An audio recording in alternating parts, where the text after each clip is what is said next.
Hello, everybody, and welcome to the first episode of Operation Torch. Jerry's got a gun. Thank you for joining us as we dive into the Second World War following the exploits of Festima's Fighting First, America's first military unit comprised entirely of monsters. I am Alexander Thomas, and as always, I will be your humble game master. If this is your first stream with us, welcome to Titan City. Titan City is the setting of my novel series, The Titan City Chronicles. It is a golden age superhero meets film noir meets urban fantasy setting where costume crime fighters are just as likely to tangle with supervillains as they are monsters from mythology. Tonight, we will be playing Mutants and Masterminds 3rd Edition, the world's greatest superhero RPG developed by the fine folks over at Green Ronin Publishing. I am so excited to announce that we have expanded our cast again for this serial. We're bringing Fen on for his first stream after doing so much great work behind the scenes here at USB. He's been a staff member since the beginning, and it's nice to finally have him making his debut for all of you. He will be a little bit late. He's having some technical difficulties, but he will be with us soon. We also have a super special guest star in the form of the incomparable Bridget. She's an amazing member of the RPG community and a content contributor, particularly in the horror genre. Bridget, could you please introduce yourself and tell the folks at home a little bit about where they can find you and what awesome things you're up to these days? Yeah, hi everyone. My name is Bridget. I live in Columbus, Ohio, and I've been in the gaming world for a long time. I think about 2003 or so. My happy place in gaming is horror. So I have a gaming company by the name of Symphony Entertainment.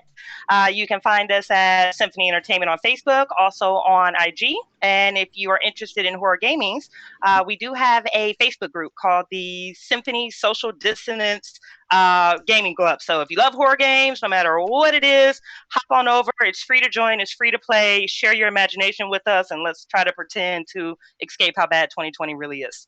Yeah, right. They put on awesome horror games. I've played a couple of games, one that Bridget ran over there, and I've run a couple of games over there. So it's a lot of fun to just get to hang out and do the scary stuff for a while. 2003, I was starting my third decade of gaming back then. All right, old man, go get your cane. Poor Kevin, he's so old. So we do have a stalwart group of heroes gathered tonight. Say bonjour, heroes. Bonjour, heroes. Bonjour. Oh, we should have said buongiorno. That's Italian. Just kidding. Oh, next cultural misappropriation. That's terrible. Nah, it's all Latin. It's fine. It's funny you should mention that. Heads up for tonight's bad guy. That's only funny for me right now. It'll be funny for you guys later. If you want to know more about our heroes, please head over to our social media pages or ask them on our public Discord channel. Needless to say, they are all wonderful, especially when they begrudgingly go along with me from an investigation to a teen bonding to a war story, all in the span of 3 months like real troopers. Because this is the first stream of our new serial, we will be doing a giveaway of my novel, The Magician's Sin, tonight during the break, so stick around for your chance at a free ticket to Titan City, at least digitally. Without further ado, I think we're good to get started. So, just off the coast of Morocco, 1942. We open on a field of stars set against the rolling waves of the Atlantic Ocean. The USS Augusta looms in the darkness, steaming forward into the unknown with a cadre of other vessels in support. Below the decks of this prestigious cruiser, there is a buzz of activity as the brass makes final preparations for the launching of Operation Torch. Sailors ready landing craft across the flotilla, soldiers write their letters home in their bunks and pray that this isn't their last message home. In just a few short hours, these amazing men and women will throw themselves into the fight against authoritarian regimes around the world. They will be facing an enemy that has never known defeat, one that is experienced and dug in. It is into this battle that the members of Festima's Fighting First will cut their teeth. They will do everything they can to strike down the Germans and their Axis allies and prove to humanity that when the call for freedom went out, it was answered by monsters and men alike. Our camera pans across the deck until we join our first member of the division, Trace. Andy, can you please tell us a little bit about Trace and what you're up to? Sure. So Trace is kind of standing there. She's got her jacket actually on since the night is kind of cold and she's not really happy about that. Her coppery red scales are kind of glinting in the very dim light that actually does illuminate the ship. she's kind of standing on the port side, leaning over the railing, just kind of watching the landmass come in at a distance. She's aware of everyone kind of plotting about behind her.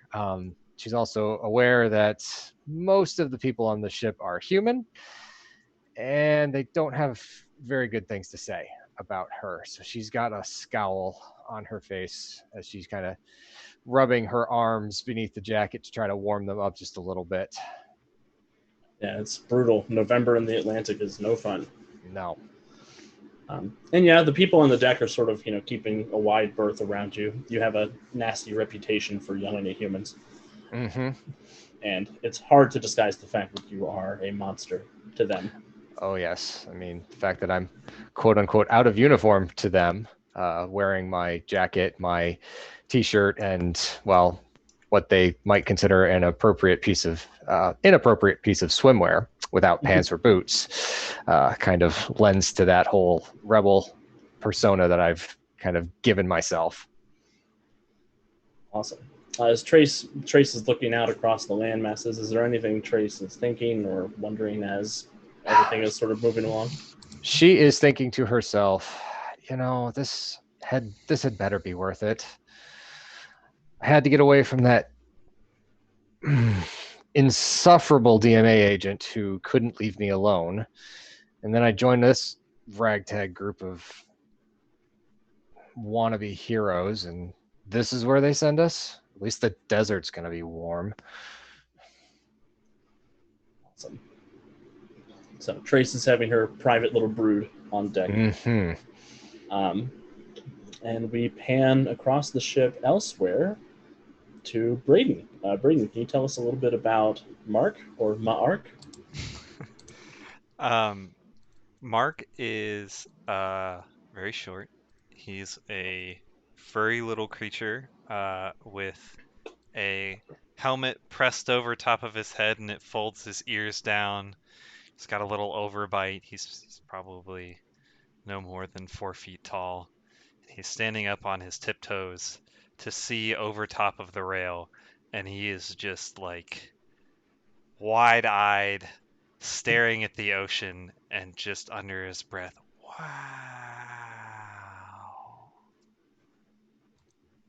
One of the GIs walks by Mark. He's like, hey, little dude, you need a box or something? That would be great. Do you have one? Yeah, we got crates. They said that you was one of the special forces. You're are you sure? Yep. Do you want to see? What do you mean? Do I want to see? He comes and he puts a crate down in front of you so you can stand up and look over the rails. And I'm gonna get on the crate and I do this, and I'm just gonna show him. I'm just gonna use nightmare fuel on just him. What does his nightmare look like? Just Mark just like unfurling out of this into like a creature that's just all mouths and teeth, and it just like a pseudopod comes out and extends and wraps around its arm, and just one of the mouths opens as Mark actually says, like, "Are you okay?" And just to him it sounds like He dead ass faints on the deck. I'll turn around and be like, "Yeah, that's how it works," and go back out looking at the ocean. Awesome. So you traumatize one of the soldiers and on the deck. Meanwhile, we pan again some more across the USS Augusta, where we meet Bridget. Can you tell us a little bit about Mur and what Mur's up to? Yeah, so Myrrh is a massive lupine creature with long, wavy gray and white fur. And attached right to the rear of her shoulders are two extremely long, beautiful, angelic set of wings. However, at this particular moment, she is curled up directly beneath Trace. Her back is to Trace, and her ears kind of pop up for just a second in alert when that soldier hit the ground. And her nose kind of peeks up. She looks around, kind of rolls her eyes, and she goes back into a down position. And despite the fact that aesthetically it looks like she has a long coat, she just very gently starts licking her paw, and it makes a sound similar to almost like stone scratching on stone. So she's licking her paw, and the sound effect is like. Awesome. Trace, do you have any comment for Myrrh laying on the deck at your feet? Now, what do you want to bet we're going to get blamed for that? She looks at you, and despite the lupine jaw, she kind of smiles at you and looks over her shoulder. She's like, "We're definitely getting blamed for that." And she just rests her head back onto the deck. I thought so. Should I go get him up? Now let him sleep for a bit. Then go get him up. Her tail flickers for just a moment, and she just sits there merrily at your feet. That poor soldier's going to wake up with a mark on his chest, like all those images of sleep paralysis demons. For sure. And then he's going to faint again. This is the best crate ever. I need a name for this fella. Chad, if you guys can think of a name for this poor GI, please submit it. Cool. So we pan across the ship some more, where we join Brian as Hobbs. Can you tell us a little bit about Hobbs and what he's up to, and where he is on the boat? Hobbs is currently pushed up out to the deck. He's arguing with the kitchen chef, like, "What do you mean I can't have more? I need one more chicken before we dock. I got to keep up my strength." And we're kind of just like shoving back and forth as I get pushed through the door, and like this giant crocodile alligator lion hippo combination that's just almost as big as a gorilla, slightly bigger. And I'm just like cracking through the doors. I'm getting pushed through the entrance and arguing with the chef. Look, it's called rationing for a reason, okay? We're at war. You can't just eat whatever you want around here. I'll eat whatever I damn well please. Like that little furry thing that was running around. Look, Mark never asks for extra portions. He's great. Don't you bring him into this. Who's Mark? I was talking about the ship cat. Hey, you leave Sprinkles alone. Fine. And I pick up my teeth and I'm going to give him the collar. There's a little green collar that says Sprinkles on it. No, he didn't taste as sweet as his name. I can't believe you killed our cat. I can't believe I didn't get an extra chicken. I'm just going to pout over their hunger on the deck. I am sending this up to your superior. And he goes off to write an incident report about eating cat.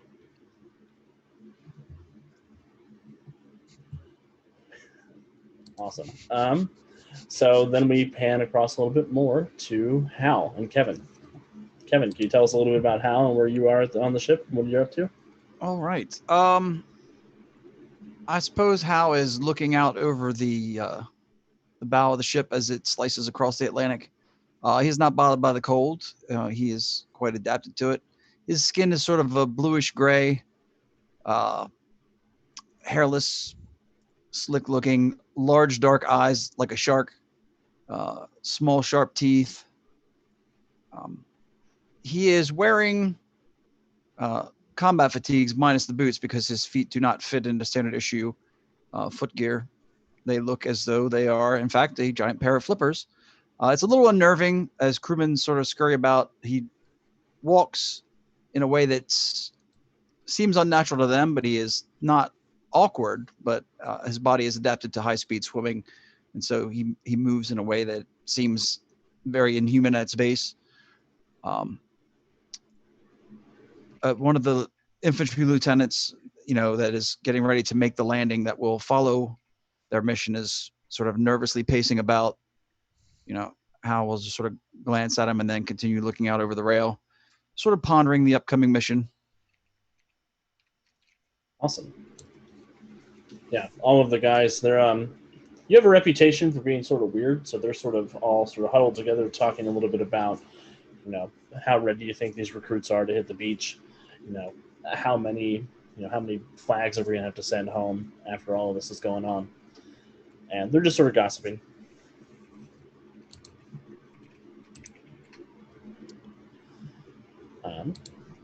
But as you're standing there, Kevin, you do see your quote-unquote commanding officer walk up, Mr. Harrison. He's wearing sort of a white polo tucked into slacks. He's got dress shoes on. He's got a fedora. He's got a bomber jacket on. And he walks up to you. He says, "How's it going? It's Boatswain?" Correct. That is my designation. Boatswain Fisher. I think it's a little funny. Funny is probably not the right word, but last name Fisher. You Ironic, got flippers. perhaps. Yeah, Indeed. you get it. Yes. I need you to gather your squad. We're meeting below deck in the junior officers' quarters to talk about your role in tomorrow's operations. Very well. We'll meet you there promptly, and I will And, set off in search of my squad. And the general will be present for this discussion, so make sure everybody's on their best behavior. I make no promises. And you're free to head off and get the squad. Who are Okay. you gathering? And If I'm up on the deck, I suppose. I mean, this is pretty primitive time, so I can't really, call them on the comm link. I will start my search on the upper deck and move down through the areas where I'm sure, as non-Navy personnel, they would be restricted to certain areas of the ship. So, starting with the areas closest to me, I will begin searching for where they might be gathered. awesome. You do find Trace and Murr on the port side of the deck. Troopers, it is time for the briefing with Mr. Harrison and General Patton. Briefing room 4. Yeah, all right, Murr, you better go wake him up. She rises by bringing her hips up into the air and does a real big puppy stretch. And then she'll trot over to the gentleman who hit the deck hard. That's Private Winnie. Private Winnie is the name. Yep. The look on his face is just pure frozen terror, but his eyes are closed. I am sitting on his chest by now. You're just draining all that good energy out of him. It's good for you. It is. Good vibes. When you walk over, I turn around. I saw a dolphin. Really? That sounds amazing. Could you please get off of his chest? I've been instructed to wake him up. Oh yeah, I'm done. And Oh. she'll head bunch you lovingly. And then I'll start licking Private Winnie to see if I can get him to come out of it naturally before I have to use any type of restorative abilities. Awesome. You start licking him with his big stone tongue. And sure enough, there's the shaking motion of his face sliding against the deck. He jolts awake. And he looks up and he sees you and he says, "Oh my God. What are you doing? Were you eating me?" No, darling, I was waking you up. Come on, up you get. Troopers, we have discussed your effect on morale of standard units. Please be on your best behavior in front of the General and Mr. Harrison. Oh, Hey. sure. The fish guy's talking about morale. Murr was trying to help Fisher. But, of course, you're going to take the human side. And Trace is going to flick her snake tongue out at you and head below decks, basically making the motion for Murr to follow. And she drops into an immediate heel position, scampering over and lining right up with your hips. Winnie looks out the deck and pulls a Lucky Liam out and just starts smoking and swearing to himself. You guys head below deck. You grab, I think the last member of the squad you haven't grabbed is Hobbs. I will look for Hobbs. Hobbs, where are you complaining about your lack of chicken? Just at the front of the ship. I just going around the perimeter pouting, trying to spook people to make myself feel better.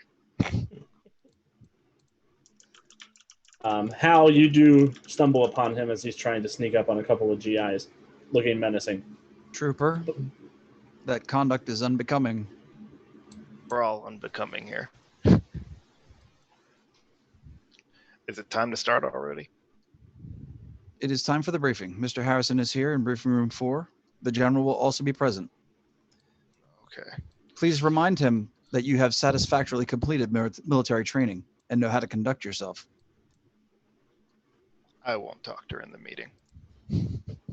That will suffice. And I'll hobble over with him. Hobbs will hobble over with him. Cool. All right. At this point, I'm going to deal everybody a hero point. Uh-oh. The general's trying to kill us already, I see. No, nothing like that. So you guys do go trundling down below deck to the junior officers' quarters, and you squeeze through a couple of these tight metal hallways, and you come into this small office. There's a table that fills most of the room, and you do see there's a couple of radio equipment stations. There's a few officers in here. Everybody who hasn't seen Mr. Harrison yet, you do see him posted up next to General Patton. They have a big table of a big map of the North African coast rolled out on the table.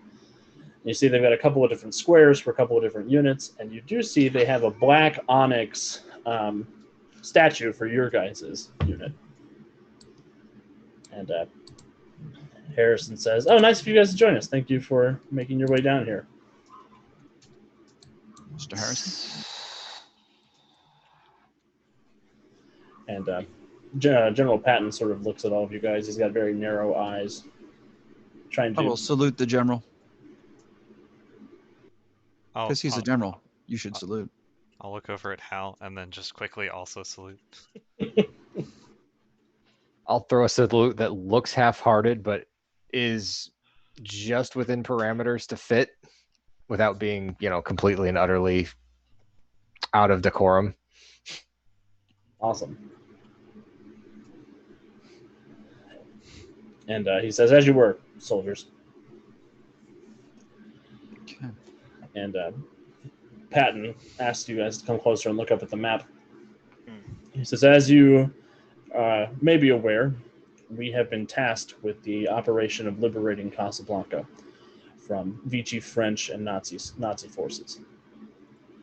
We will be endeavoring in the next couple of hours to launch land invasions at the beaches of Fadala," and he kind of gestures to the northeastern part of the map over here.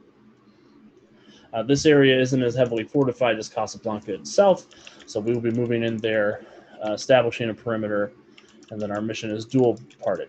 We will be dispatching you and your team to Casablanca to assist in the liberation efforts, while bolstering the defenses on the eastern side of the territory to create a wall for the Nazis to be smashed against when the central and eastern groups drive them out of Tunisia and Algeria.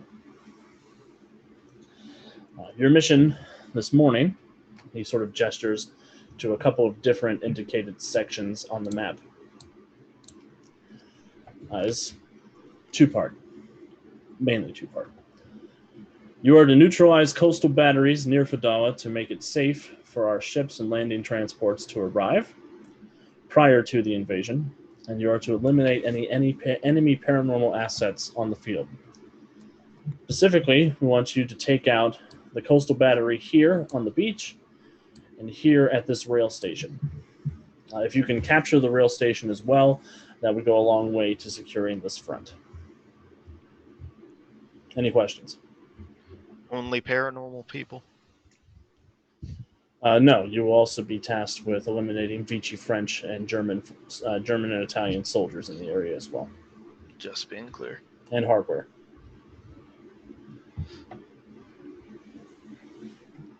What kind of heavy emplacements are we looking at? I need to know, lest I forget how much I need to blow them up. like your spirit. We're looking at very large gun emplacements, 88 millimeter artillery, capable of sinking offshore vessels. You will want to make sure to bring large enough explosives to either melt the barrels, render them inoperable, kill all the operators, and capture them, however you guys feel is best to accomplish your mission.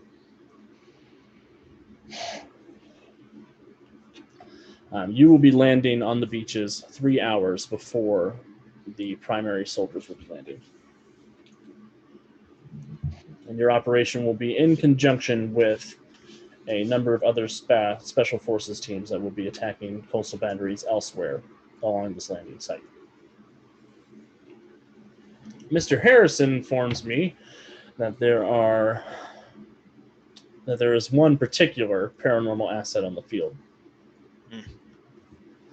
Harrison sort of smiles and says, "My team can handle it, don't worry. We'll handle the particulars of that after we're dismissed, sir."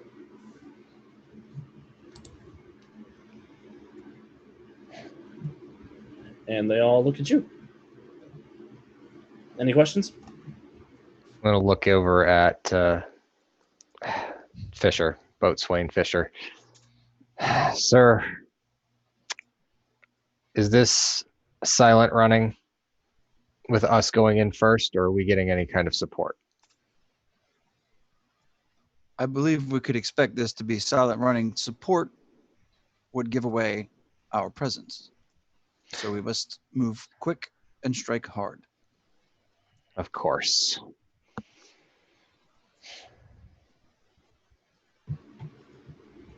I've been told that you all have extraordinary abilities, and I suspect that you will not need assistance.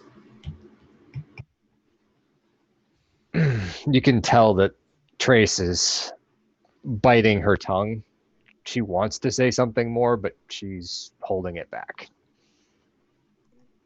Mur, who can sense that, will just lay her head over her left foot and just kind of plop the foot down. Sorry, prop her head down.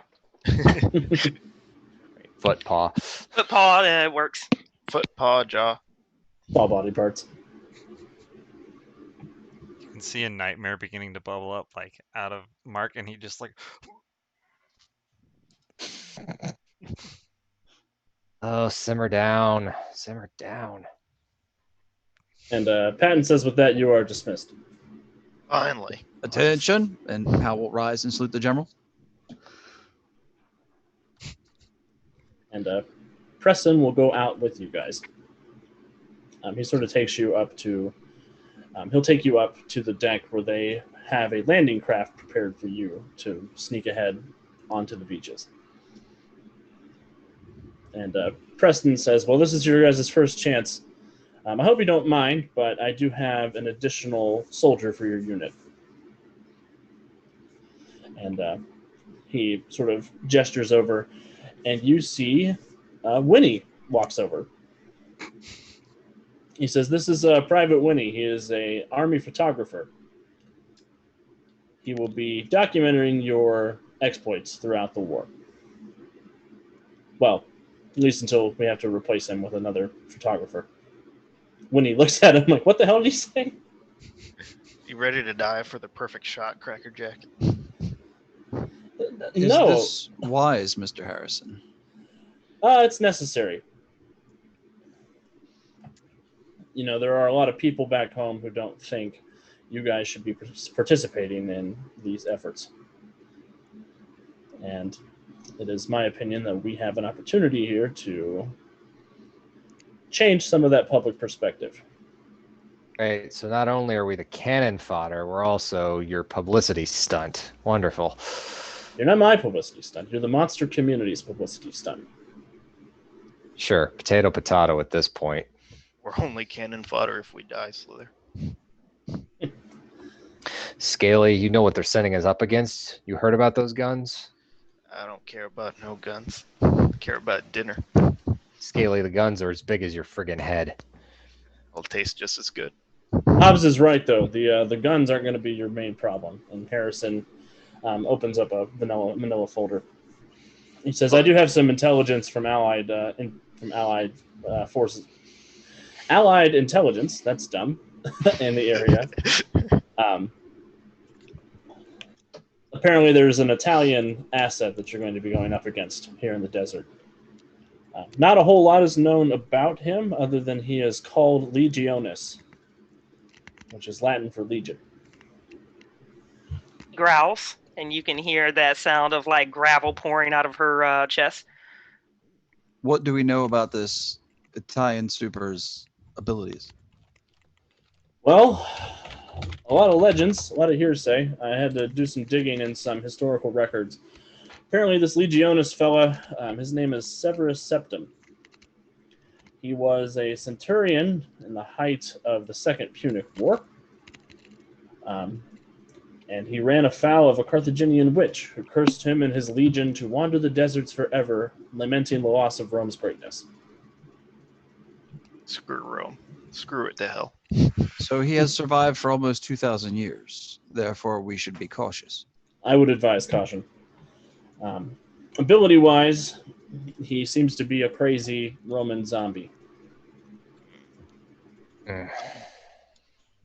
Any unusual movement powers that we should be aware of?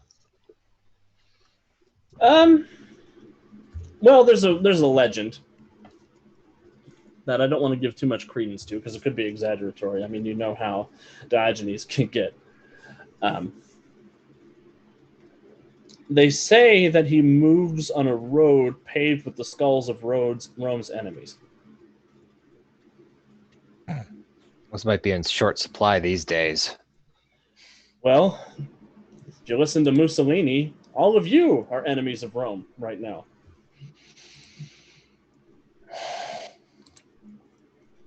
So don't add any skulls to his pile if you don't mind. Alex, is there a roll that I can make with my religious background to see if I've heard that phrase before? Yeah, sure. Go ahead and roll an expertise religion check for me. All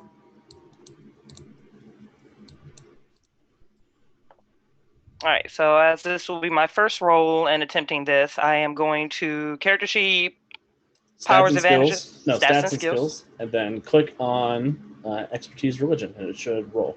You are a rock star. And then just let us know what you rolled and what your total is. Okay. Stats and skills. Right-hand side, you should Right-hand see side. expertise will be the bold at the top, and then the buttons in the with the blanks should say religion should be one of those. Maybe it's me. No, maybe I didn't. Maybe I didn't add them. Or it could just be me. I'll pop it open and see if I can see it. I appreciate it. Awesome. So in the right-hand column of stats and skills, if you scroll down right underneath deception, you should see religion, and there's a D20 right there. Love your face. I appreciate it. So next question of the day, and I will get better. Once I hit the D20, where does the roll populate? So in the icons at the top, there are two like messenger windows. If you click on that, it'll show you the whole chat. Yep. Bingo. So she rolled a 12. Awesome. Thank you, guys. One thing I probably should have told you before we started, if you double click on the character sheet at the top next to Mer's name, it'll collapse it into a little window so you can drag it wherever you want. And oh my goodness. Thank you. If you double click on that, it'll pop it out again for you. Oh my God, that is so helpful. Thank you. I appreciate that. Thank you. I didn't discover that until like a year into my Roll20 experience. And as a GM, it's the worst having 25 character sheets open and not being able to see anything. Awesome. So with a 12, expertise religion, you're sort of thinking back. You do know that Rome has a big motif about building roads everywhere. All roads lead to Rome. You do know that you think it's a little odd that it would be a road built of skulls of the enemies when the underworld in a lot of Roman and Greco religions is typically displayed as a river. You would think that that would be more, if he was doing something with the dead, you think it would have something to do with a river rather than a road.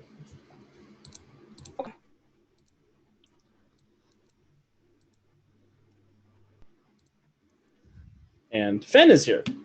Hello. Hooray! I apologize, y'all. It's No worries. You just pulled a 2020 on us. That's not the end of the world.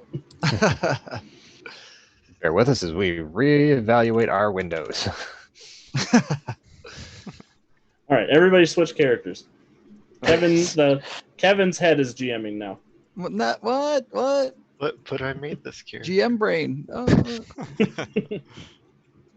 This will actually take a second, so don't stop. All right, I won't stop. I'll let.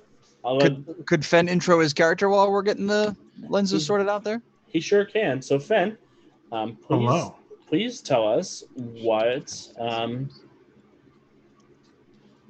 Yep, words, English. Please tell us what Leon looks like as he is coming over to join the debriefing at the launching craft.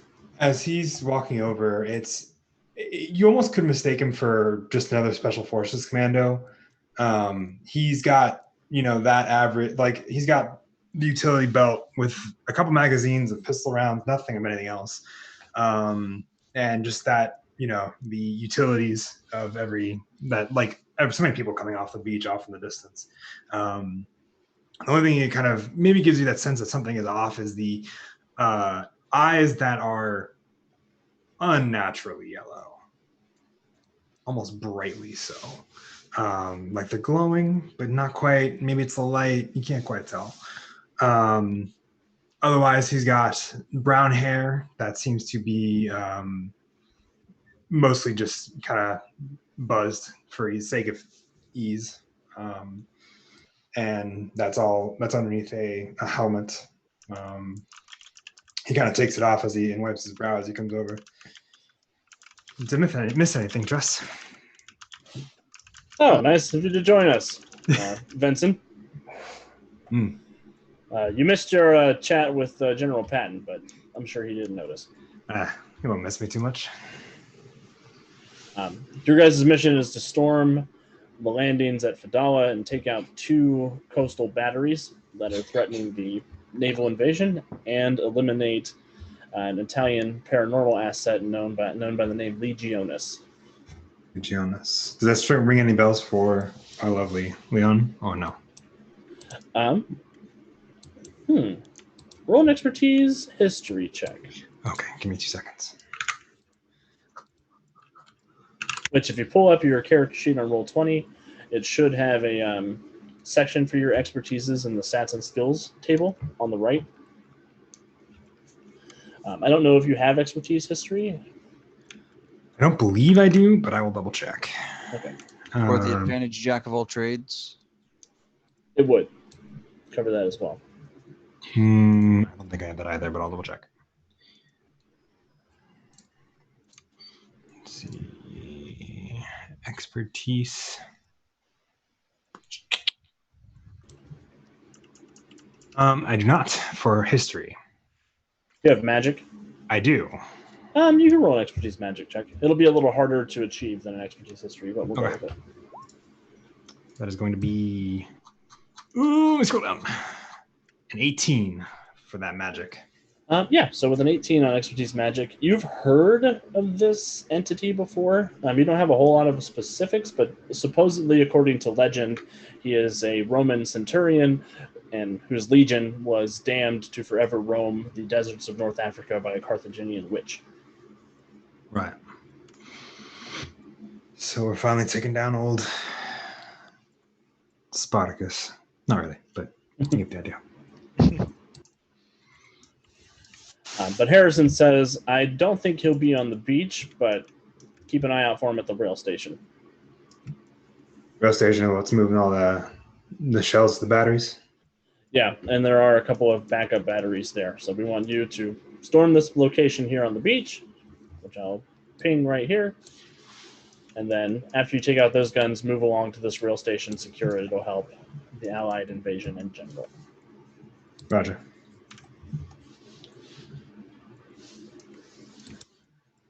Harrison sort of smiles warmly at all of you. He says, don't forget to smile for Winnie when he's taking your picture.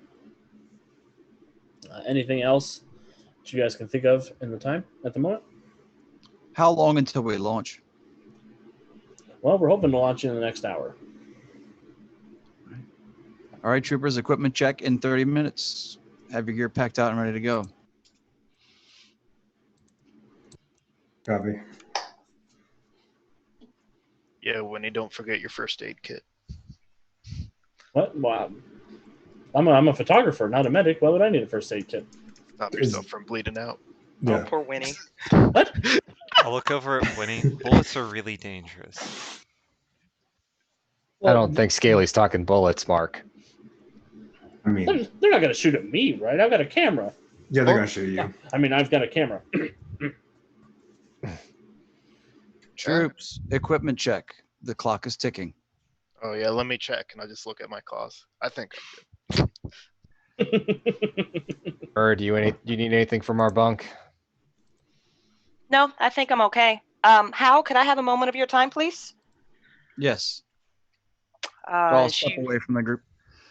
and she'll trot over and she'll sit down. And this is partially me in character and out of character, and also to Alex. But Mur has the soul projection power. You're probably more familiar with that than I am. So my question in character, Mur will look to you and she says, "Is there any way that you would like to utilize me prior to us actually beaching?" She has an astral projection power that allows her to project up to 4 miles away. Is that subtle? And it is not subtle. And is there any feedback to her? I assume based on training, I would have some understanding of their capabilities. Is there danger to her should her astral projection be attacked? It's difficult to attack, but it could be attacked by another spirit. Okay. And I can communicate back to them, correct? So I could feed Correct. him live data that I'm seeing if I'm there. Mhm. Okay. That So would very be, respectfully, she's just looking at you. It's like, is this ability you would like me to utilize at this time? yes, Mur. I think that would be useful at least until such time as our landing craft is close enough to be heard, at which point our opportunities for stealth would be lost anyway, and I'd rather not risk injury to you at that point. So, from your maximum range until we get about 3 miles in. So when the landing craft is about a mile out, but that would be an excellent way, perhaps, to guide the landing craft to the path of least resistance to get to that shore gun. Yes, sir. At the point that I project, may I have Trace to watch over me, please? Yes, that's certainly acceptable. Her ears fold back in submission and her tail wags and she spins and goes to wherever Trace is. Grace probably went down to the bunk to grab her pistol. And I think that would be all she actually needs. So I'll look up at Winnie. They didn't give me a gun. You don't need a gun, little dude. I'm flattered that you think so. He steps away from you, just to the side. Grace comes back and she'll clap Winnie on the shoulder. Make sure you get a picture of Hobbs' good side. That's the one with all the teeth. Yeah, get the side with my one eye. Yeah, he picks up the camera and he's like, "Now, do you guys want a unit picture together?" Yeah, let's all get a family photo before the funeral. It looked good on a postcard. I've never gotten a postcard. Because you don't have an address in. What do you say, sir? Do you want to? This would seem to serve Mr. Harrison's purpose, so yes, perhaps a unit photo before we set off would be a good choice. Cool. So how are you guys arranging yourselves for your family picture? I imagine Hobbs would have to be in the back as the largest of the... I'm going to be in the back and like hugging everybody with my Aww. big arms. And Mark would probably have to be towards the front. So we'll sort of try to arrange that tallest to shortest. Okay, everybody, on 3, say Festima. I told you not to mention that name around me. 1, 2, 3. Festima. And Winnie takes the big old flashbulb picture. He says, "All right, I have a good feeling about this operation, guys." Private, I assume that you will not be using that very bright flash during this clandestine mission in North Africa. Yeah, I've got a smaller flash for other. I'm thinking nighttime perhaps pictures. no flash would be more appropriate. That's going to make it real hard for the photos to develop in the dark. It's going to make it more hard for them to find us and kill us as well. Yeah, Winnie, you want to survive just like the rest of us, right? I for a fact definitely do. But more importantly, if we die, the mission will not be complete. And the photos will never get developed either. Priorities. You guys are so smart. I'm going to stay right behind you the whole way. Of course. So have you taken any other war photos, or is this your first outing? Well, I took a bunch of pictures at basic, and I've taken some pictures, of the loading and unloading of the Augusta and the trip over here. I guess what you could say is that this is my first field experience, but I got this. It's easy. That's a lot of words to say no. I have been told that I can be verbose. If that's upsetting to you, I can try to scale it back. But Scale? I didn't even think about it. It's just right. Here we go. I'm sorry. I'm gonna go get my stuff. Please, Private, get your equipment. Here, Winnie, I'll help you pack. Thanks, Hobbs. Hobbs, you can feel Mer burrowing eyes just scorching through your back right now. She's glaring at you as you walk away. What? The boy's got a heavy trunk. He's got like 10 lenses. You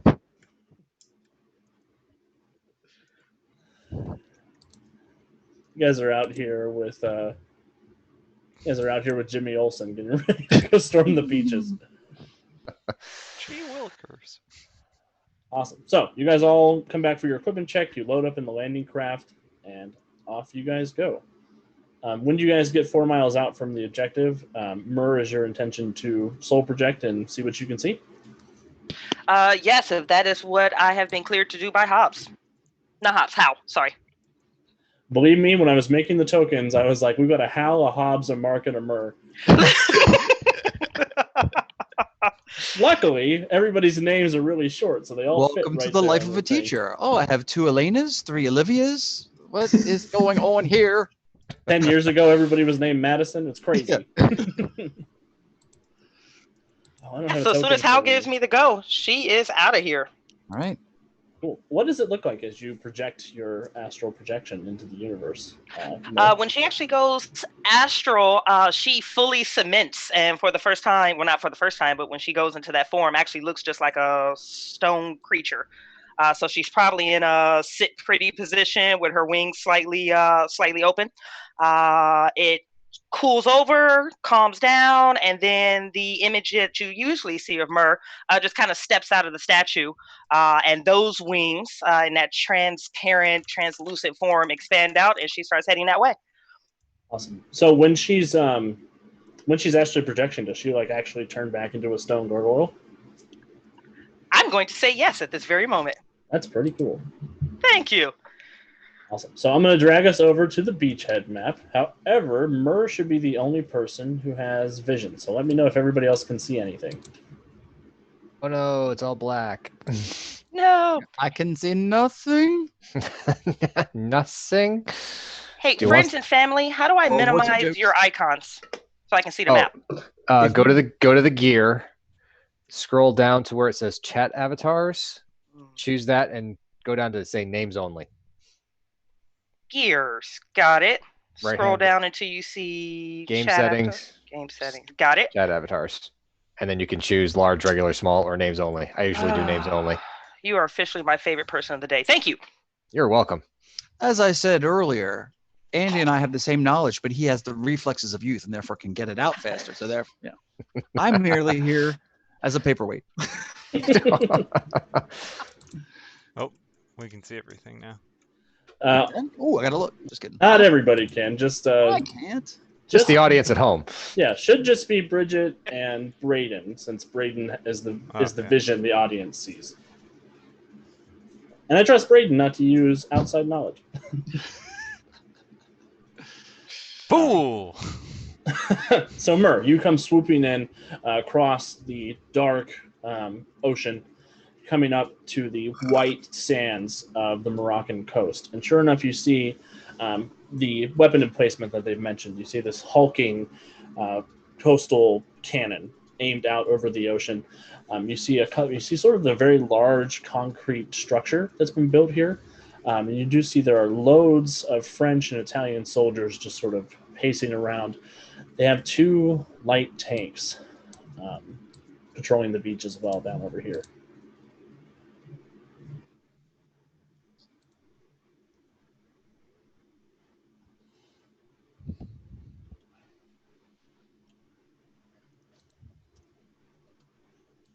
So Bridget, you are free. Oh, were you on mute? Yeah, apologies. She's going to, if I'm able via that ability, I'm going to regurgitate every ounce of that back to Trace. Awesome. I mean, this is down to how many heads she sees, the weaponry. I mean, everything down to the temperature out here on this beach. So, Since massive. Mur is transmitting that information, I'll give everybody vision. Ta-da! Yay! Welcome to the map.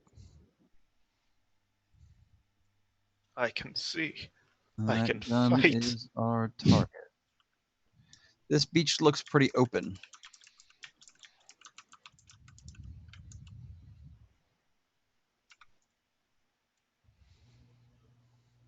Mur, are you able to determine how far that gun can traverse back and forth?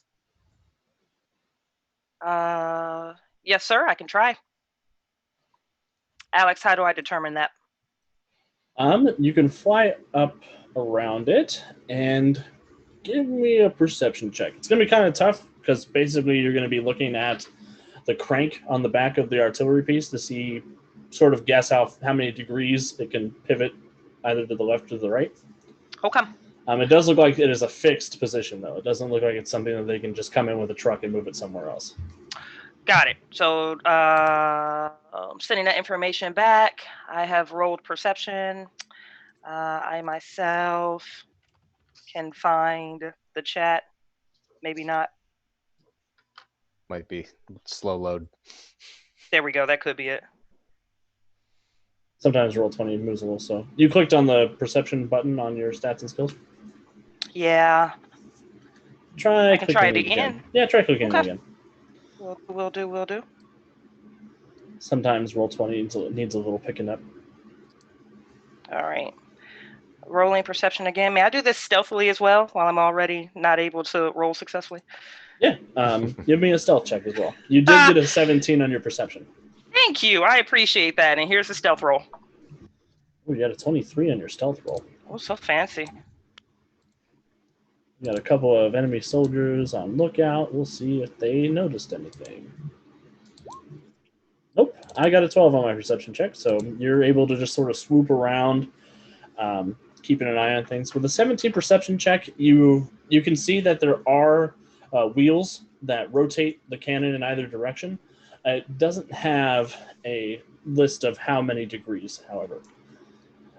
Looking, you do see it does have, you would guess it does have the ability to shoot this whole direction here, just based on where they placed a couple of the other defenses and stuff, but there's no definitive way to know if that's everything. All right. I will send that approximation back to the best of my ability. That's looking like a 100-degree-ish radius or 100-degree cone.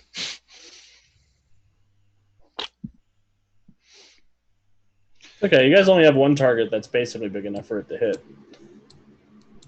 Yeah, the landing craft. Mm-hmm. So if we direct the driver of the landing craft to target this part of the beach, the bunker should occlude this tank over here on the right, which just leaves us coming right down the barrel of the tank on the left. Yep. Myr's wings when she's not astral projecting. You can fly when you are your complete self. Yes, sir. I can, and fairly quickly too. So you and Leon can fly. Correct. I have another idea for you, Fisher. Speak up. I have a bit of distraction techniques that we could also give a shot. How stealthy are your distraction techniques? They're about as stealthy as the landing boat would be, but would potentially throw them off target of the real landing boat. If I'm Alex reading one of my powers correctly, I can use that to make such a distraction. You could do that. Cool. And not for nothing, Hobbs does also have a leaping power and a burrowing power. I leap and swim. I just don't. I mean, I can't leap that far, but.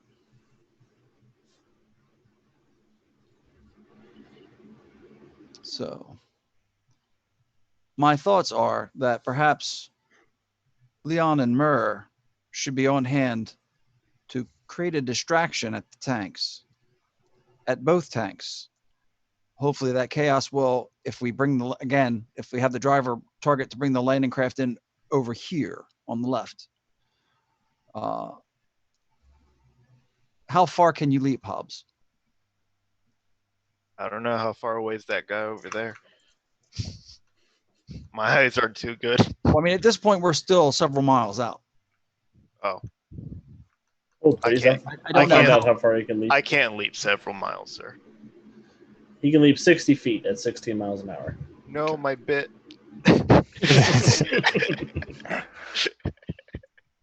So those who don't fly will be vulnerable in the landing craft. If, again, heading down for this angle, hopefully will keep us out of the guns range. Myr and Leon, I will depend on your discretion to know when the tanks appear to take notice of us, or you see the landing craft hitting the beach, in which case you should also, if we should manage to get that close without drawing their attention, then begin distracting the tanks. Yes, sir. Roger. Questions? What do you want me to focus on? Well, until we get you out of the landing craft, how far do your powers reach? I gotta touch it to make it blow up, so So then we need to get you close. that's why I wanted to know what target you wanted me to focus on. Assuming we can make the landing unopposed, Mark and I will try to clear your way to the gun. The gun is the first priority. Roger that.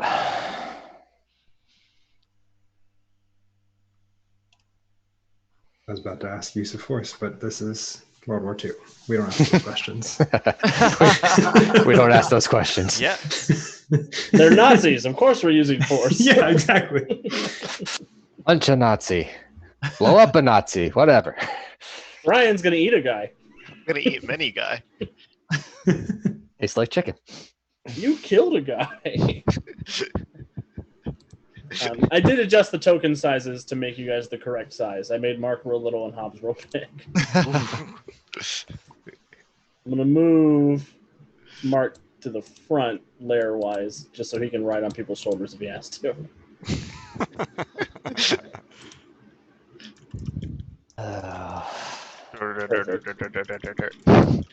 Awesome. So that's the plan. That's the plan. Myr, you come back to your body and you enter the gargoyle. Yep. And you guys in your landing craft are approaching the landing site that you guys mentioned.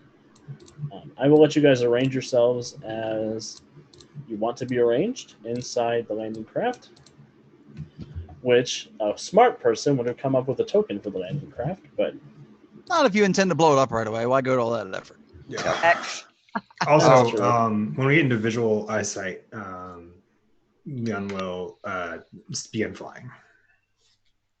Yeah, when everybody starts actively using their powers, Trace is gonna kind of just sigh, close her eyes for a second and shift forms. So instead of her bipedal, mostly human form, she's taken on her complete tailed snake form so that she can move a little bit quicker across the desert sand.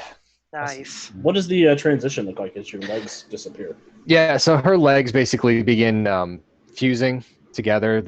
The scales kind of tend to grow as though like she's shedding a layer of skin, and as the feet and the legs merge, they begin to lengthen until she's got a fairly decent sized lower extremity tail. That's awesome. And So I think our- Hobbs being in the front of the landing craft is probably good. I assume you are fairly heavily toughness shifted. Yeah.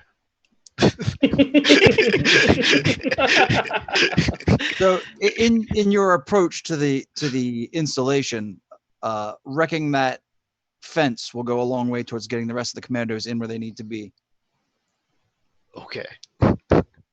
I can break a fence. Hobbs is about to hit that barbed wire fence and be like, "Oh my god, this sucks! Who did this?" Perfect.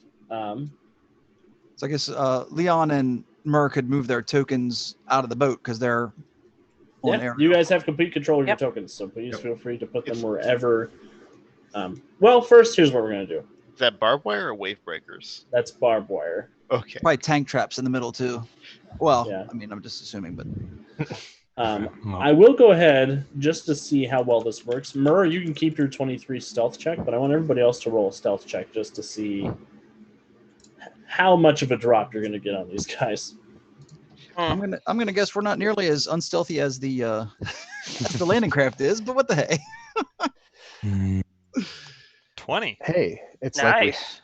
like we built our characters with some sort of stealth in I mind. know, like commandos. with minus stealth. Who would've 4. guessed? Interior crocodile alligator. Trace got a 16. Oh.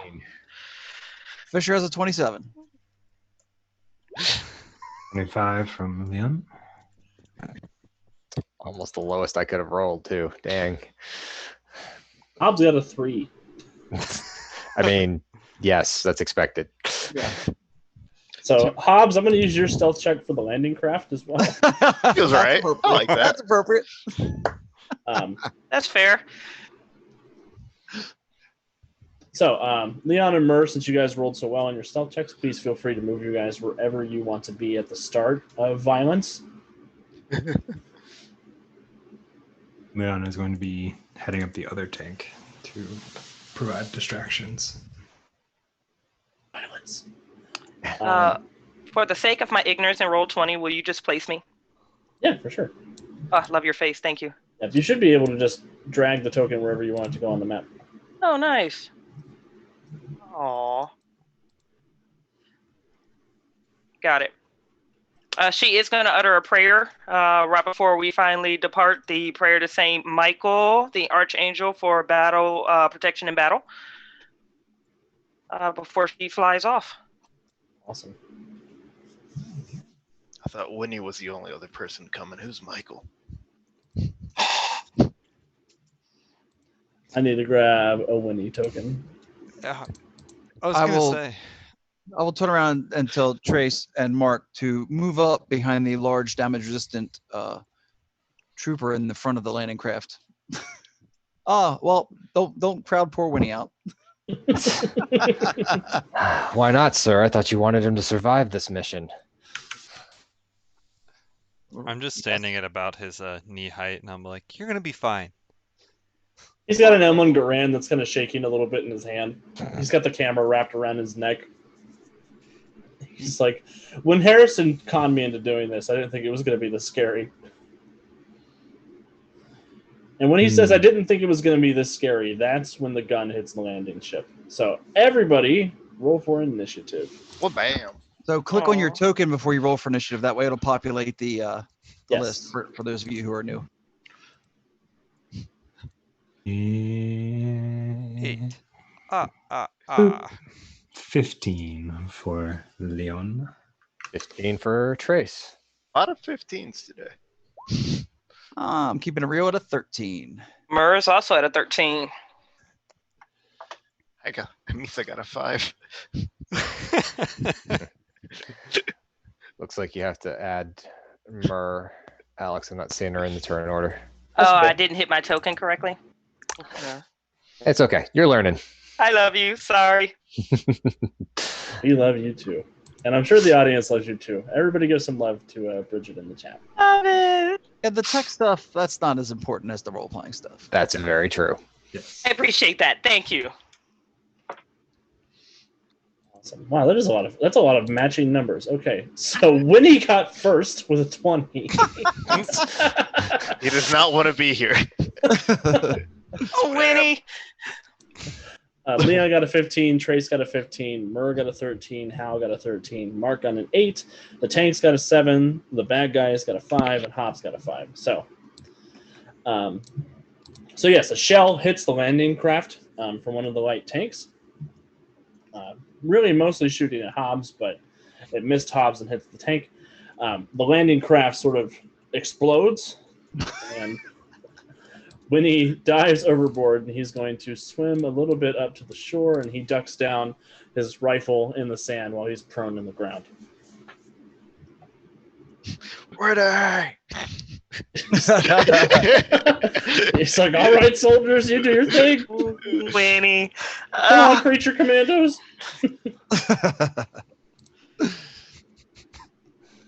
Leon, you're up. Would it be possible to generate what sounds like a foghorn and a fake landing craft over by my position? That is certainly possible. As I am hovering over the water, I presume at this point. Just, I would say maybe like around me might be the easiest way to do it. So You do have that illusion power. It is illusion 10. yes. So that's going to be sight and sound. It's a will save DC 20 for them to know what it is. But yeah, you're free to place it down. You have 1,000 cubic feet of illusion to work with. So 1,000? yeah. How big is 1,000? It is a nebulously exponentially large number. Well, I could make an entire fleet of landing craft. That's probably less than 1,000 cubic feet, but if you put it far enough away and like scale it down, you probably could make it look that way. Cool. At least 50 elephants worth. At least 50 elephants. Jeez. I, as Alex, don't know how much 1,000 cubic feet is. Then why don't I do this? I will generate 5 other landing crafts sequentially along the beach as well, each carrying what looks to be sets of commandos that are mostly not real. And I myself am just going to step forward a little bit. Awesome. So we're On the water. on the water. Yeah, I'm still on the water. Like they're just about hitting the beach. Like they saw one and then they are now seeing the others. Like they missed them. And Is they the are idea. audio and Yes. visual So- illusions. Mhm. So yep. So the waves will crash off of them. Maybe the first one that hits, you'll hit the landing siren. The bell that rings as the ramp drops.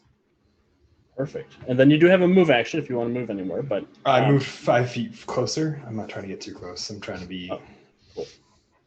And don't forget, you are a superhero, so you can move several hundred feet around, I think, with the amount of flying that you have.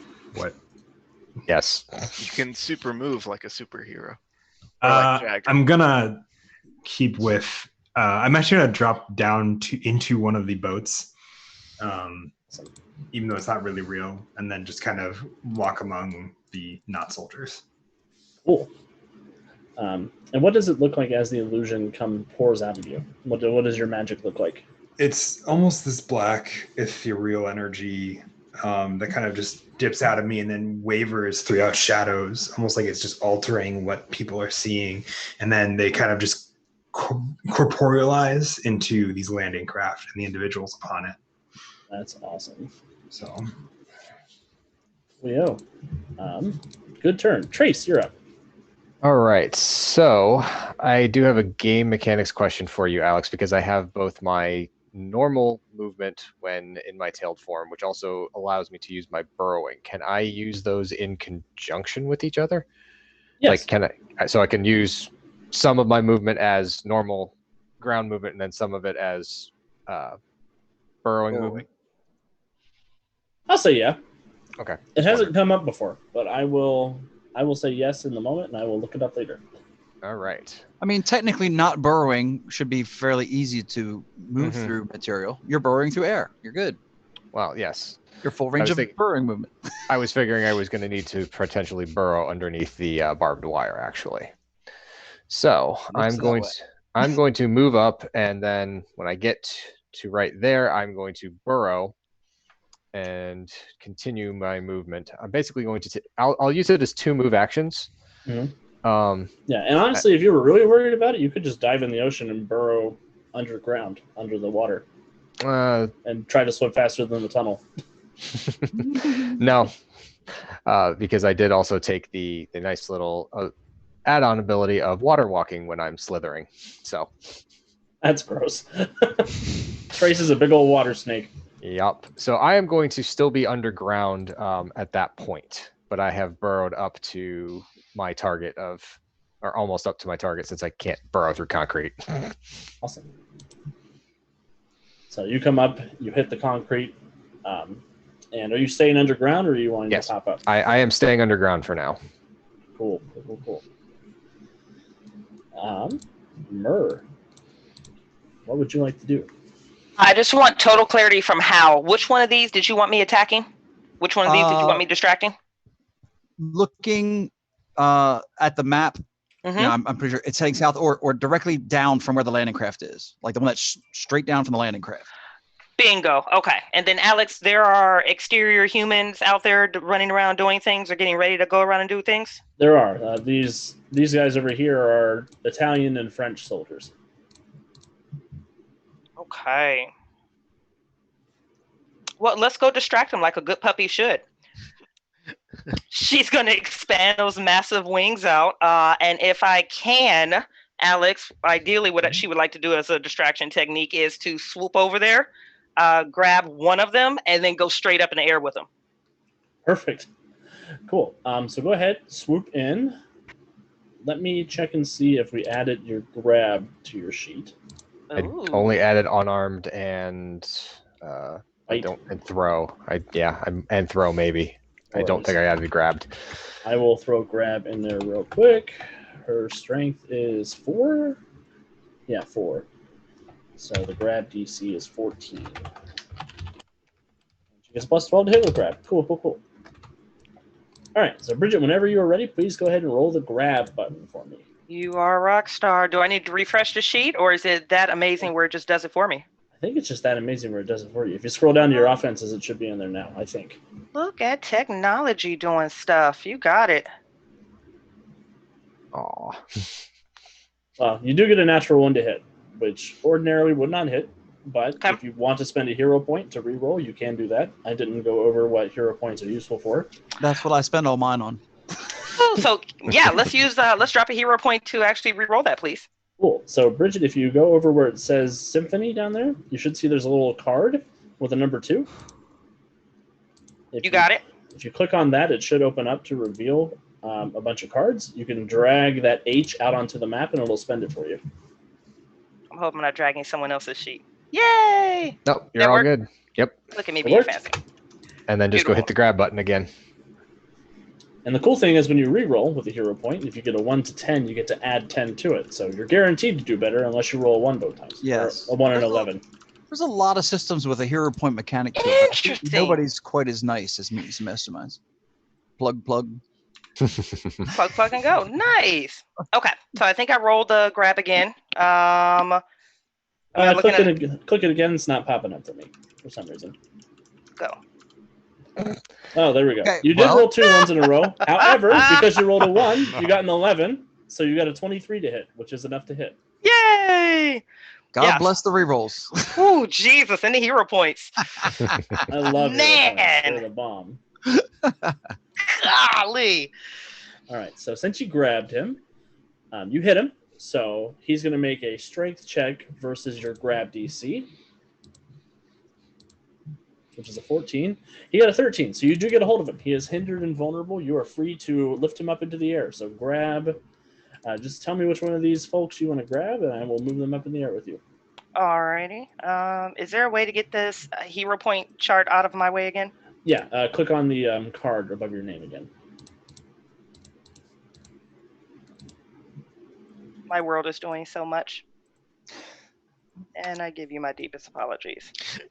You're all good. Yeah, it's all good.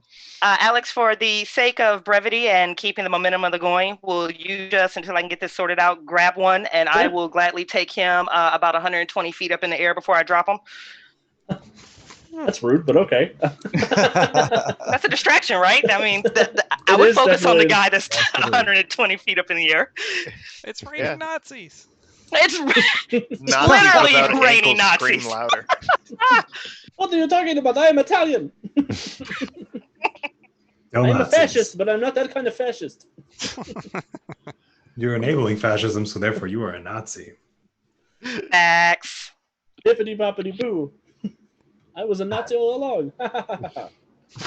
Cool. So Murray, you come swooping in, you grab this French or Italian guy up by the scruff of his neck, and you launch him up into the air with you. And I'll let you drop him for free. That's cool. Oh, absolutely. Oh, you know what? For distraction's sake, can I keep him up there for a second? Yeah. Oh, yeah. If dropping him is a free action, she'll do it at the beginning of her next turn. Cool. So you got him up there. There's a bunch of soldiers looking straight up in the air like, what is happening? This is not a normal attack.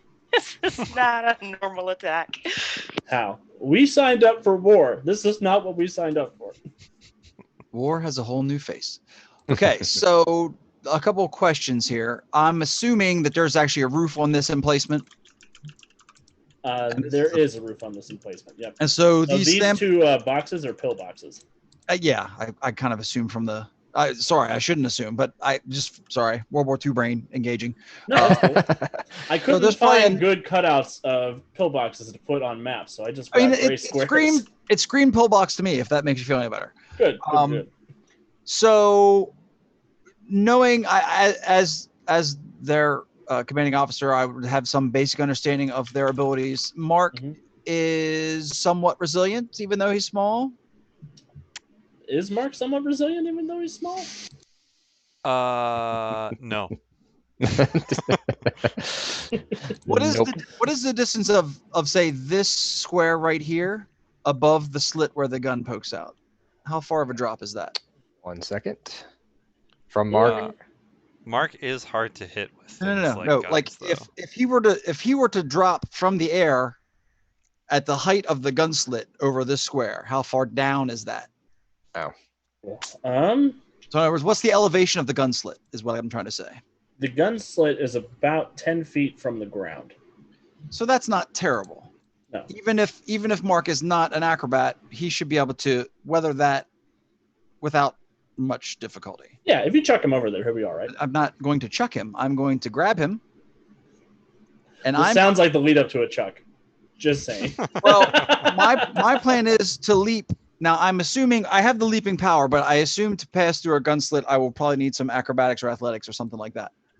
Yes, I would say. So my plan is to drop Mark right outside the bunker before I roll through that gun slit. Okay. Yeah. He'll be fine with that. Okay.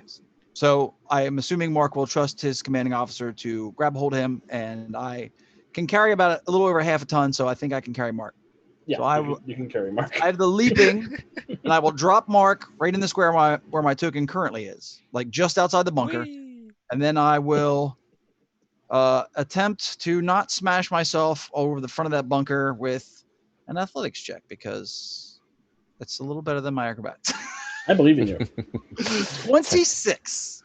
26 is a that great Batman roll. landing. Right? Yeah. So please describe to me as you grab Mark and leap heroically over here and then dive into the pillbox. I was look down and brace yourself, trooper. And I will, those amphibian legs coil down, and he springs out of the back of the ruined landing craft, sailing over the barbed wire. I don't know if Mark is squeamish, but he might be a little nervous at the rapidly approaching bunker. But Hal will sort of try to drop him gently as he can right before the bunker. Superman hands out in front, triple Lindy somersault and land right inside that spot right there. Awesome. The Batman landing times 10. Get you a 5 from the Russian judge, but the Italian judge only gives you a 3. Yes. So Trace and wow, I just carried him across the sea and I can't remember. Trace and Mark should be safe because this little wall of sandbags here should protect them. And I assume these guys in the pillbox, there's a wall right there. Yes. But my 30-foot electrostatic field ought to be blasting these 3 right in front of me. 1, 2, 3.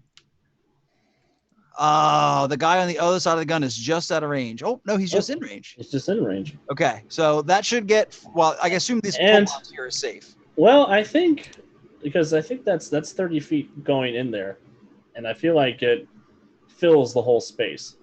So, But I I think, assumed that a solid wall would block it, like like a fireball in the dungeon kind of thing. yeah, but there's a doorway over here. Oh So, well, in that case, sucks to be them.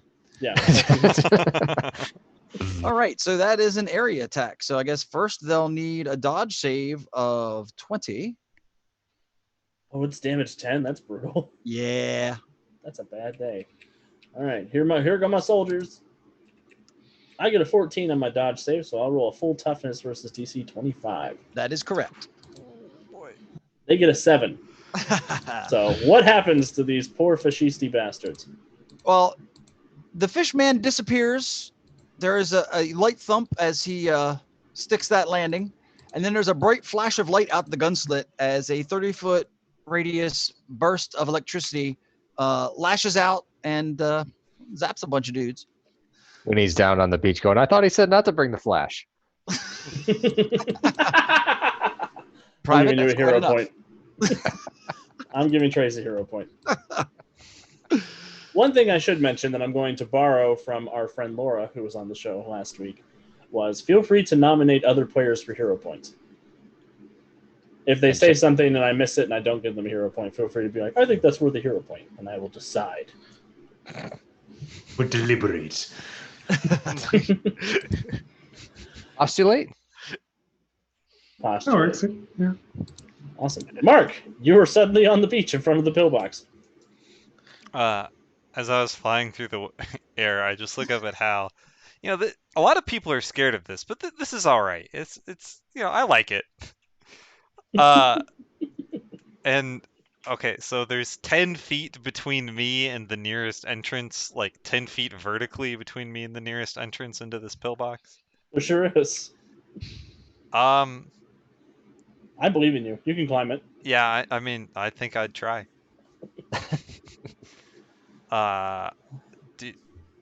Acrobatics or athletics, or my choice? I think climbing's under athletics, isn't it? Yeah, give me an athletics check. All right, I'm bad at that. This will be great. That's a 3.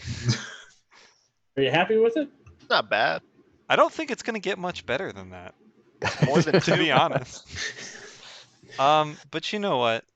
For heroic sake, we'll try again. Let's see the money. All right, yeah. Okay, 15. There we go. 15's enough, Mark. You're able to scale that massive wall 3 times your size. Just jump up and I'm like scrabbling over the edge of the ledge of the pillbox, and I fall down on the other side and I'm like, oh. I'll like kick the guy next to me. Oh, he's dead. And this guy over here, I'm just going to melt his brain with the most terrible nightmares that he can possibly think up. I won't even do the thinking for him. There's something cathartic about melting Nazi brains. Nightmare fuel. Yes. Yeah, the 12 doesn't matter since it's range perception. Am I right. reading correctly? Let me make sure. Is that a mental Says- blast power? Let me see. It's a damage 8. Damage So eight. Should be that DC 23, Yes. but resisted by will instead of toughness. Yes. So, so he goes down. He looks over at you after seeing this massive explosion of just bioelectricity on the other end of the bunker, and he sees you sort of scrambling up over it.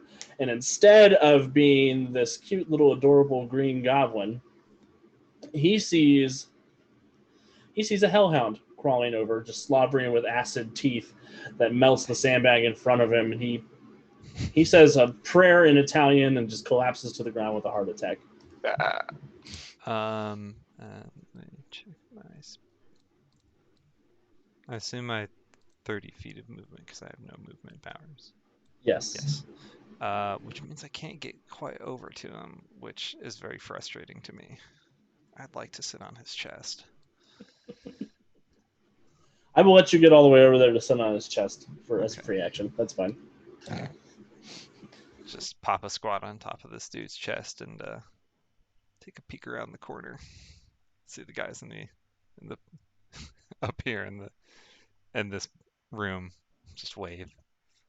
Big sleep demon's having a good sit. And that's my Awesome. turn. Cool. The tanks. This one's going to drive forward a little bit, and it's going to take a pot shot at the landing craft out there. I'll roll a d5 to see which one it hits. Phew. It shoots that one. Leon, I assume you make it act accordingly? Oh, of course. It gets hit. The driver bails out as the ammunition cache that's in it goes off. And it just kind of begins slowly sinking in the water as fire burns up. Perfect. This one, however, is going to take a pot shot at Hobbs. Rude. Do it. No. I'm I here. just- Do it. I just gotta say, I envisioned this landing going like Hobbs would lead the charge up the beach. Machine gun fire, like bouncing off his skin. He's the last one at the beach. Ooh, that's the Big Daddy crit. So I get a critical hit to hit Hobbs with my Oh, tank no. cannon. No. Oh no. So Hobbs, I will need a toughness save DC 30. Easy peasy. If anybody could take that. DC 30. See? 25. That's only a bruise. So this light Italian tank rolls up the beach a little bit. It sees this big old crocodile guy crawling out of the remains of the landing ship, all pissed off with an eye patch. It rolls back, boom, fires off a big old tank shell that hits you in the chest, knocks you back a little bit. Not nice. That was mean. That was very not good. Wow. I'm very not happy. Murr, the Italian soldier who's up there with you, I'm going to have him roll high or low, I will say. So, Bridget, I'm going to ask you to say if you want me to roll high or if you want me to roll low, and whatever I roll will determine what he does. Let's keep it low. He rolls low, so he, instead of attacking you, is going to beg you to let him down. Does he say drop me? He does say drop me. Do you understand Italian? I Is he understand Italian or Latin. Not quite understanding what he's saying, but she is going to look at him, and the sides of her jaw are going to pull up, and she's going to growl in Latin. You chose the wrong side of history, and she's going to drop him. Ah! I need to learn how to swear in Italian. I don't know how to do it in Russian. Pasta fazool. Pasta fazool. Uh-huh. Spaghetti. Oh my gosh, Oh. Give Hobbs a hero point. That was good. That was good. I second the hero point there. Oh my lord. We don't have a facepalm counter on this cereal. What's going on? I know It'll there's get no added. room on the overlay. That's true. We're out of room. We'll just have Aw. to depend on the chat to keep track of that. I mean, we could put it in as a bot command if we had a bot that would. Oh, that sounds like a smart robot. I am all for Oh. giving more control of our stream to the robots. Yeah, Google, do our work. Do, do, do, do. So this heavy machine gun also leans that way, and it's going to take a multi-attack to shoot at Winnie and at Hobbs. Oh no, Oh, Winnie, no. buddy. Oh no, Winnie. So it rolls one roll to hit, and it's going to get a -2 to that roll because it's picking 2 targets. And I get a big old 12 to hit, which is not enough to hit Winnie, and I don't even think it's enough to hit Hobbs. Oh no. What's your dodge DC, Hobbs? Oh wait, not my dodge. Not my dodge. Where is my dodge? Where'd I it think go? it's a 6. I Oh, think it's it's a a 6. 16. Awesome. So yeah, it sprays that area with some light machine gun bullets. Winnie's just down in the dirt. He's like, "Oh my god, this is the worst place I've ever been in my whole life." Hobbs, you're just more annoyed about the tank than the bullets bouncing around you. Hell yeah, I'm annoyed about the tank. Actually, I don't even think that gun could hurt you. I think your impervious toughness is 14. So Woo. this little dude's going to run out here, and he's going to hit Mark in the head with the butt of his rifle. Off my buddy. He has to roll something to do that. Oh, he does. Yes. He has to roll. Sorry. Let me I find think it. it's a will save, I think. Mm-hmm. This is such a disarming DC 16 interesting. will save. Yeah, this is such an interesting advantage from the Heroes High handbook, I think. Or he, quote, pulls his punch. I'm not sure what that means mechanically. It means he does half damage instead of full damage because he can't bring himself to hurt something so cute and disarming. So he runs around the corner. He sees you sitting on his friend's chest, and he girds his teeth, and he's like, "This thing is not what it looks like," and he just like lightly taps you on the head with his rifle. Tap. He only gets an 11 to hit though, so he pulls it so much he comes down and he just sort of taps you on your helmet, like, "Get off of him! Stop that! Bad thing, whatever you are." I'm not done yet. I'm having a good sit. In whatever language he prefers, Italian, French, all languages simultaneously, consecutively overlapped. Oh God. However he wants it. He does not want. A thousand Hobbs, voices it's your speaking turn. at once. Okay, I am not happy at all. I'm gonna jump into the sand and burrow, and then I'm gonna come to the tank and I'm gonna use my control earth power, and I'm just gonna sinkhole that. And I'm just gonna bury it. Wow. Swim around it, and just let it drop. That's awesome. Cool. Shoot. What do I even want you to roll for that? Let me look at your sheet real quick. No air, not fair. Yeah, you've got earth moving, so go ahead and. Oh shoot. We will have you roll. Will you click your earthquake power for me? Actually, that'll give me an idea of what I should roll to resist it. Sure. It'll roll a dodge check, haha, trying to avoid getting sank into the sinkhole. Beep, beep, back up. Hey, you hit it with a natural 22. Oh, cool. Except it's an area of effect, so that sucks. DC is 20.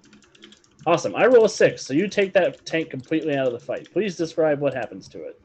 So the tank head starts swiveling around itself, trying to track onto me, burrowing around it. And then it just drops into a hole, and all you hear is muffled screaming as the dirt starts filling in.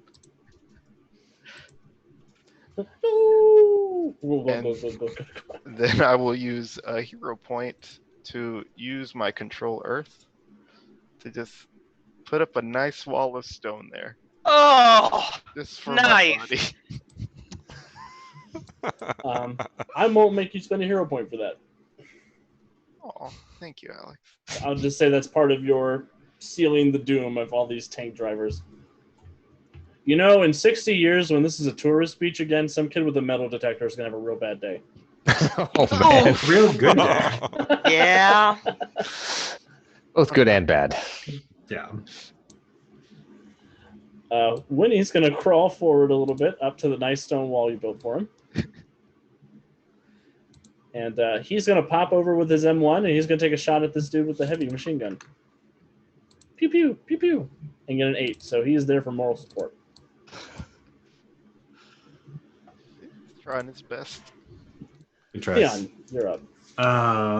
We got one more tank. We got a battery. Okay. I'm gonna move. Can I move like right here? Sure can. Okay. I'm gonna have the rest of the landing craft that are not exploded and burning and sinking begin to make their landing. And the one tank that remains, I would like to utilize a power. I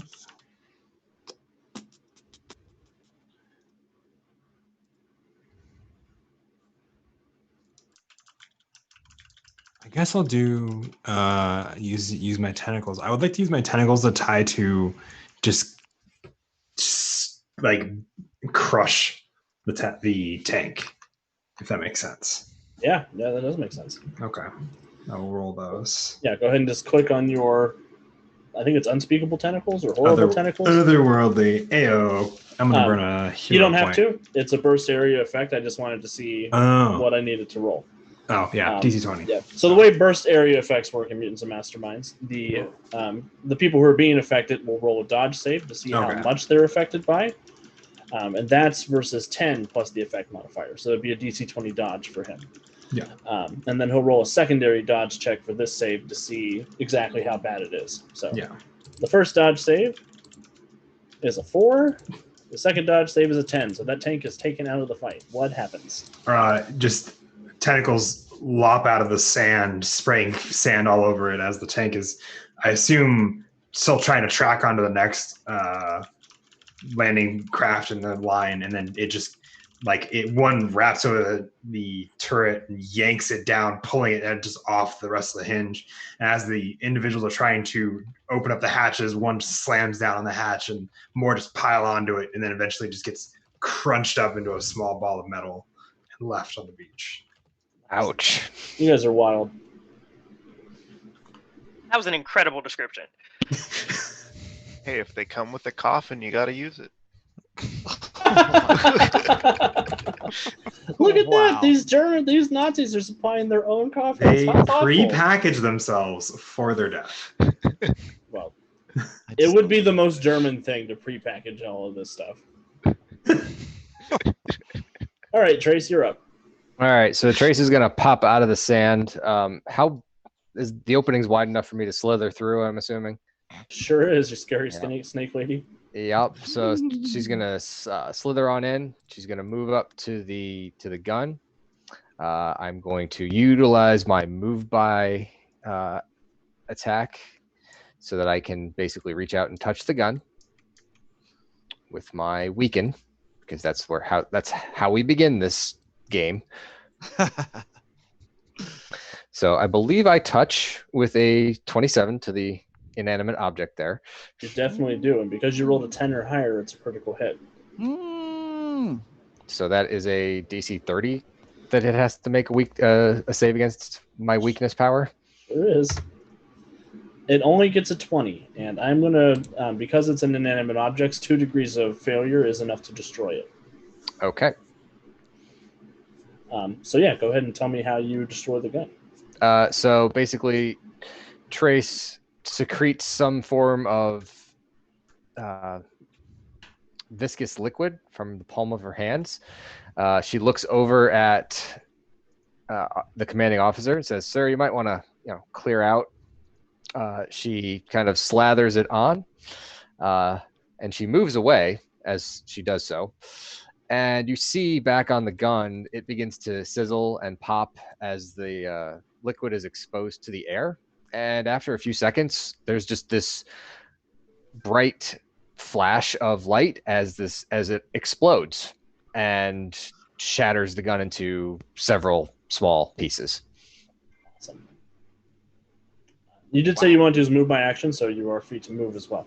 Yep, I already did so. Awesome. Came out, checked out the tank, see that it's already destroyed, and go, "On nuts." Oh, nuts. Right, Myrrh. There's only 2 guys left.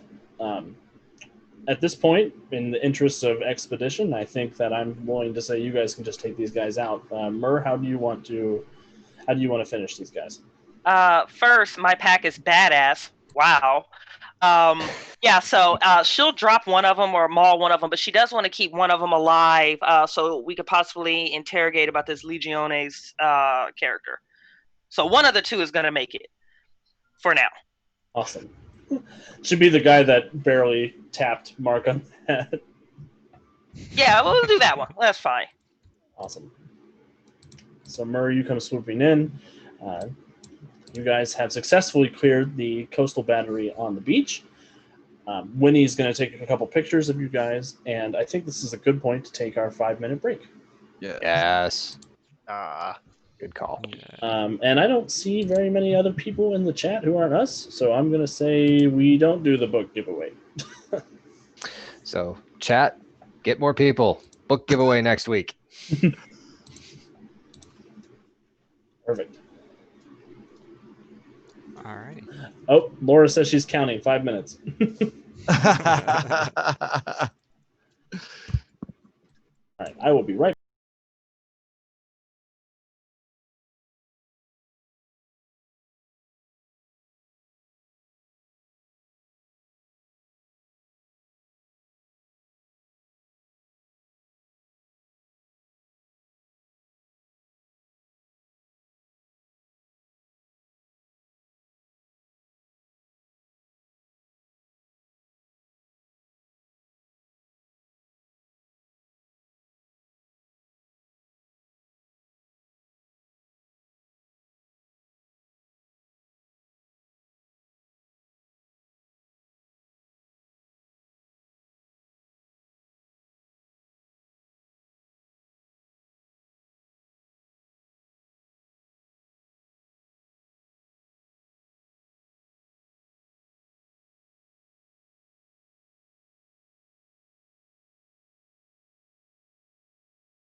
Hi, everyone.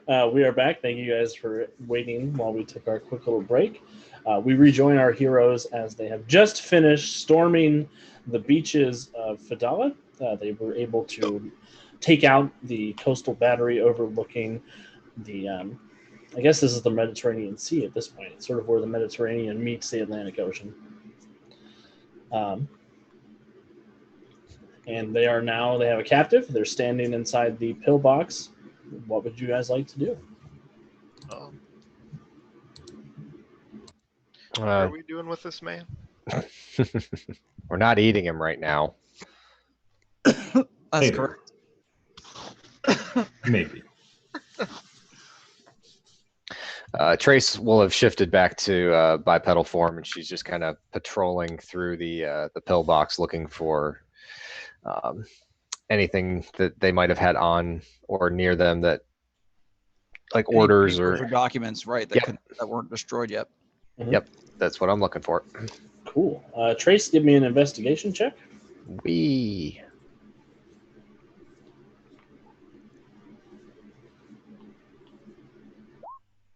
That is a 16. Sort of going through the pillbox, you do go back into the back of it. There's a couple of areas that would be considered like not necessarily quarters, but maybe preparation rooms, a little bit out and around this area. You do see that some orders have recently come in saying that an American task force is going to be moving past this area on their way to land in Algeria. It doesn't seem like they thought you guys were coming to land here at Fadala. You do see a couple of other orders that make mention of moving. It says moving the individuals to the rail station to prepare the next step of our operation. So Trace will come out from the pillbox, kind of looking through those documents. Sir, you might want to look at these. Somehow these guys knew we were at least passing by. Operation Thunder is the name of the project that they're in the middle of preparing. Would that coincide with the vague knowledge that Leon has of Legion? That doesn't sound like it relates to Legionis. Okay, Legionis. Okay. Operation Thunder. Does it indicate what was the source of this intelligence? It does not. It seems to come down from a higher command, basically telling them to just be on the lookout to report when they see the flotilla move past them.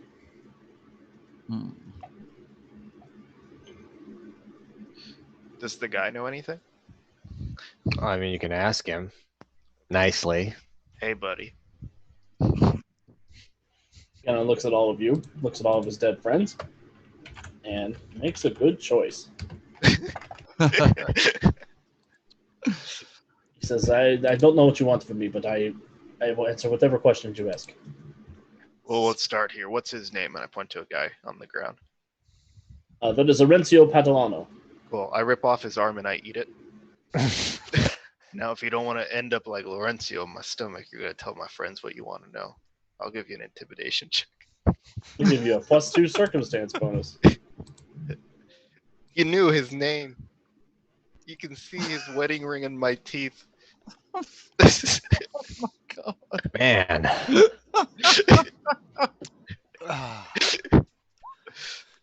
This laughter is totally out of character, by the way. 31. He was a good man.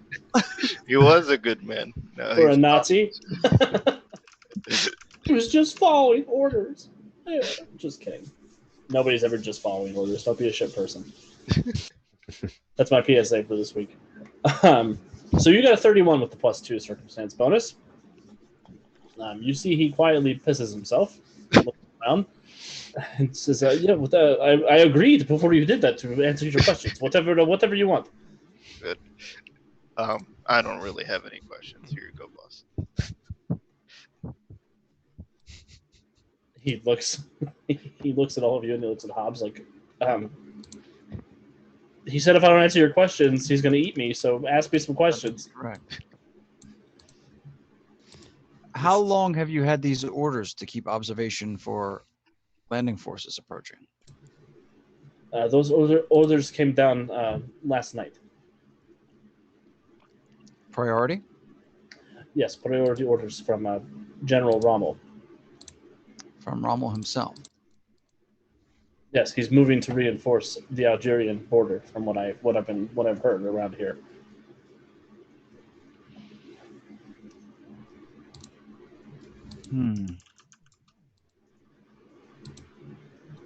Are you aware of what would have triggered this shift in Rommel's tactics? No, they don't tell us that. How widespread are these orders? Are you aware of that? Just up and down this beach.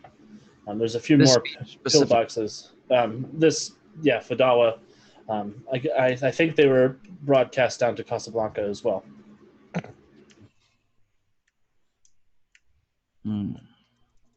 Very specific.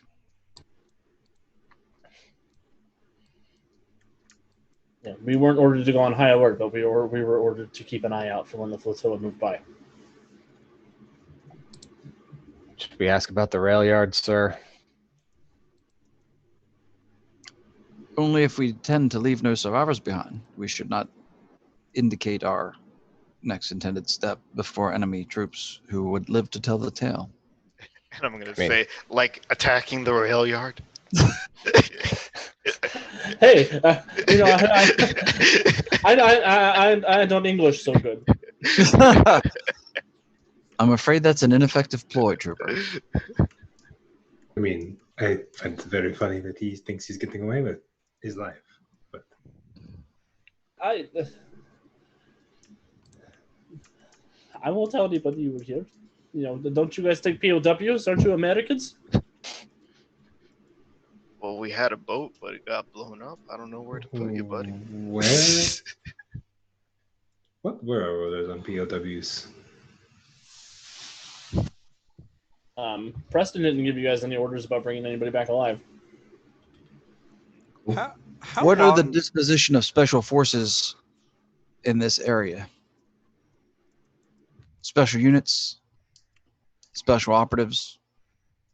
Yes. There's the rail station. I think I heard you maybe mention going there. That is most unfortunate for you. I will tell you what I know about what is there if you let me go. You are not in a position to make bargains. I He does have the information that we need, Fisher. Oh, wait. Is there a way to retrieve it without this cumbersome business of questioning? We're playing be- bad cop. Yes, and there monster. is. Can I just read his mind? You do have that Read ability. His mind. Oh, that's right. He does still have to be alive, though, which is the point I was trying to get across. Oh yeah, we have a telepathy goblin. As you say that, I'm like, forgot. Oh yeah.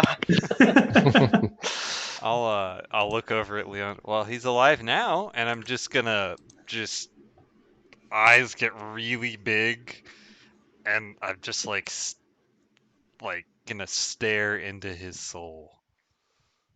That's a His DC sword, 20, dude. Alex. Wow. I roll a natural 1 on my resistance check, so you hypno-toad the crap out of this guy. I extract his Y'all gonna entire tell me life story. Yeah, you begin going through this beautiful Tuscan countryside. You see this wonderful, warm-smelling pasta and bread baking at his villa. You see his wife and his 6 little Catholic kids all Is this dressed in up. real time? It's very fast for him. He's processing okay. through all of Can this. you put it on the projector, please? You feel the golden glow of the sun rising on the Tuscan countryside, and you feel like maybe you could just live, laugh, love all of this away. Ew.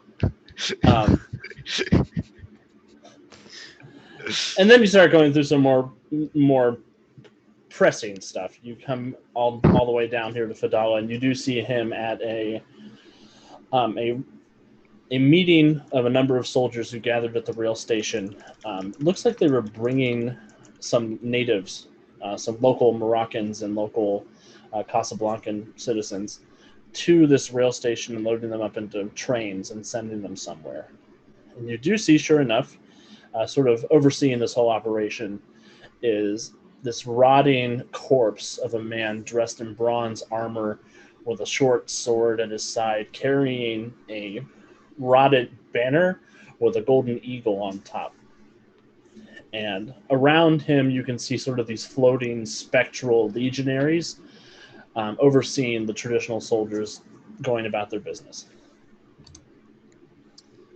Ooh, I think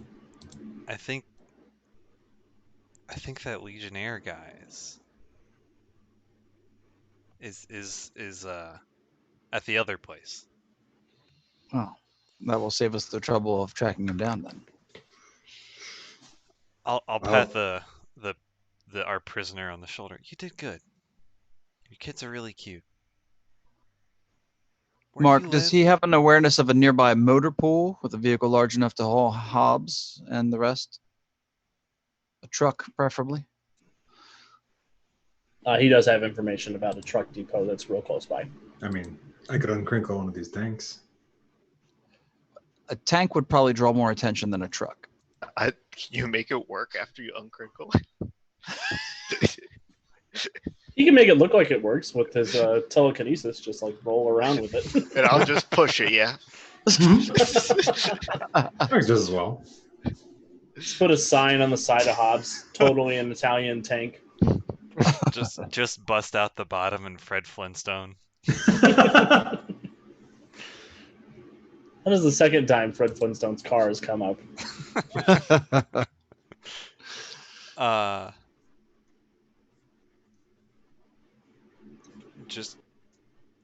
Yeah.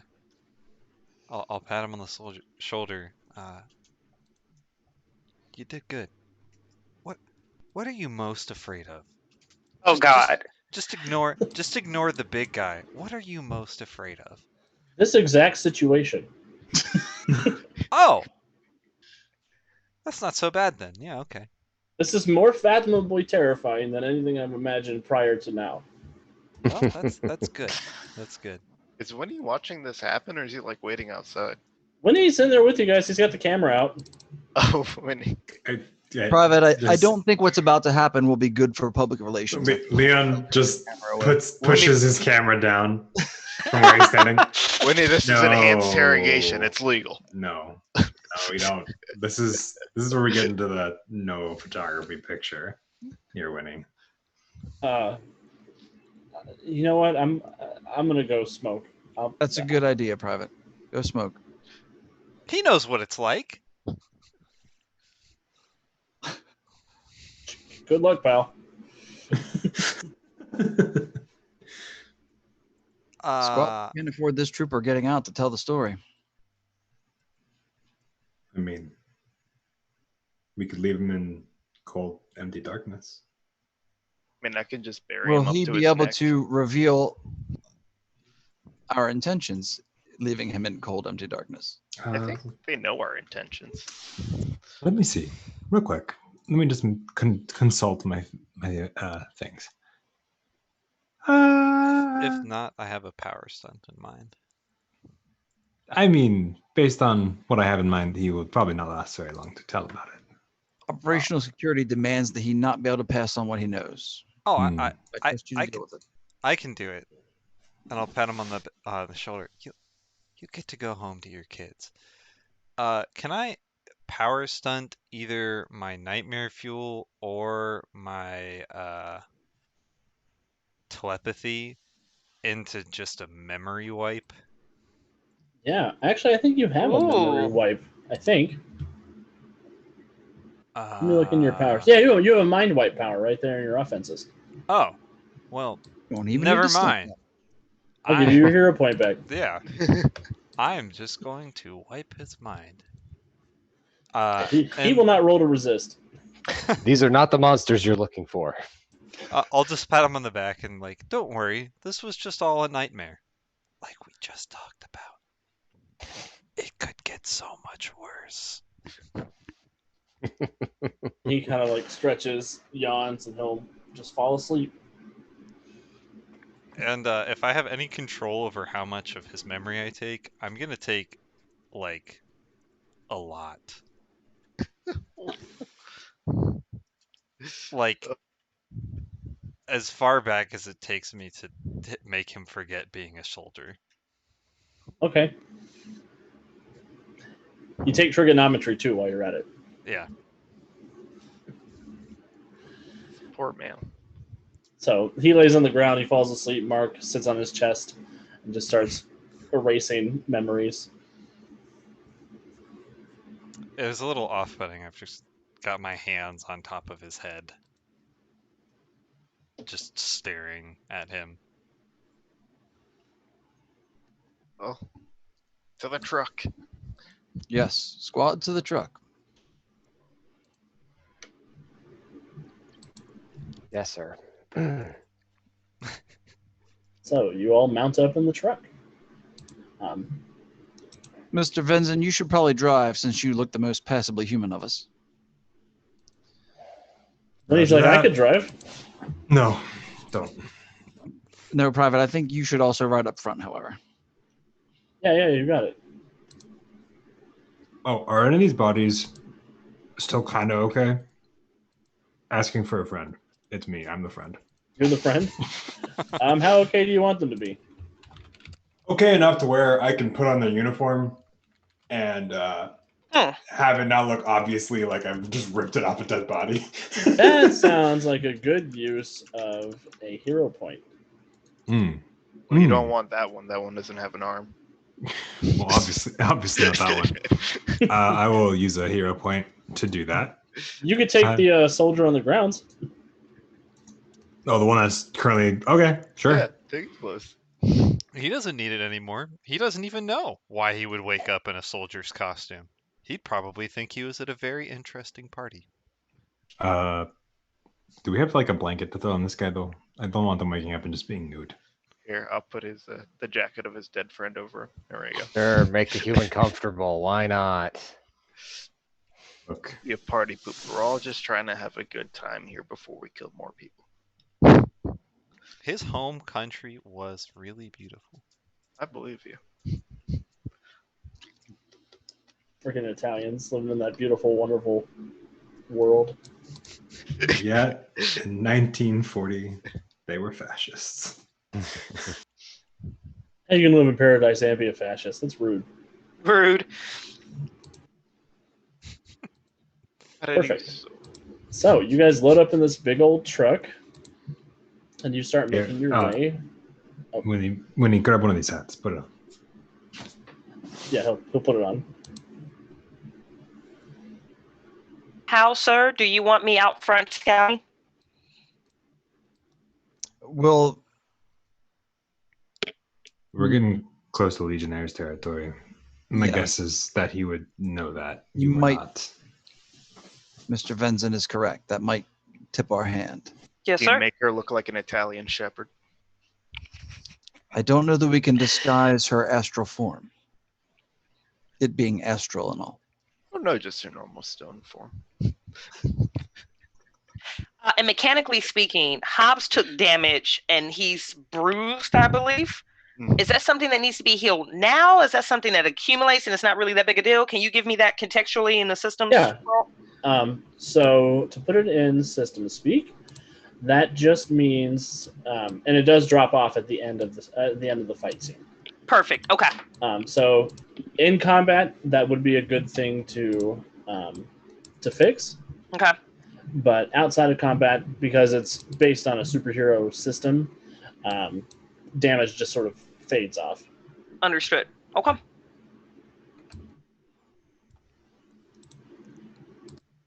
I've committed to the bit for Mark. I need to make his token small again.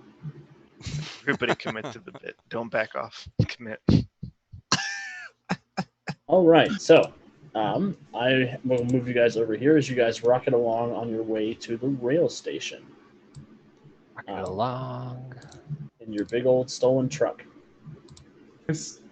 appropriated for military purposes. Yeah, that's not stealing. We're Yeah, just yeah, yeah. Common we're deer. repurposing. Yeah, We've repurposing. stolen a vehicle in every cereal. Denying assets to our enemy is an acceptable tactic. Repurposing enemy assets for our own use to better facilitate our victory. Also, So It this just is sounds like a lot of paperwork. it's not paperwork if nobody finds out about it. True. Isn't it in the mission report you guys have to submit? I mean, parts of it. Oh, so we're redacting things already. Great.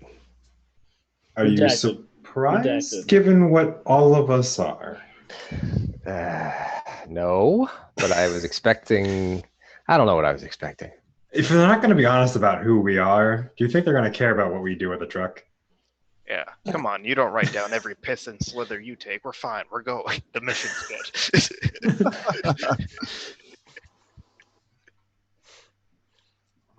We should just start keeping count of the bodies you're mangling there, Scaly.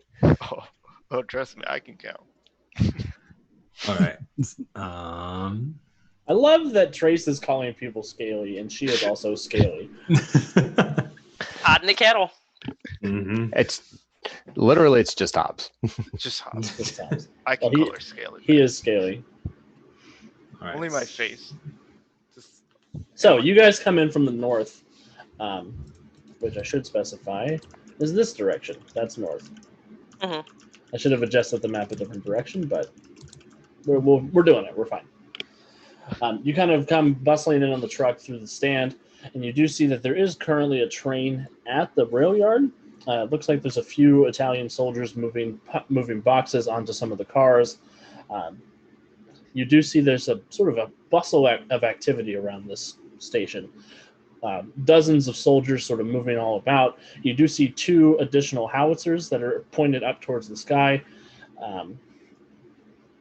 And sort of here in the center of town, as you guys are sort of making your way, you do see the person that Mark saw in his vision, the sort of rotting, Roman-dressed zombie man with the long flowing red cape, the breastplate. He's holding a big banner in one hand, and he's sort of overseeing a bunch of soldiers moving packages towards the rails themselves.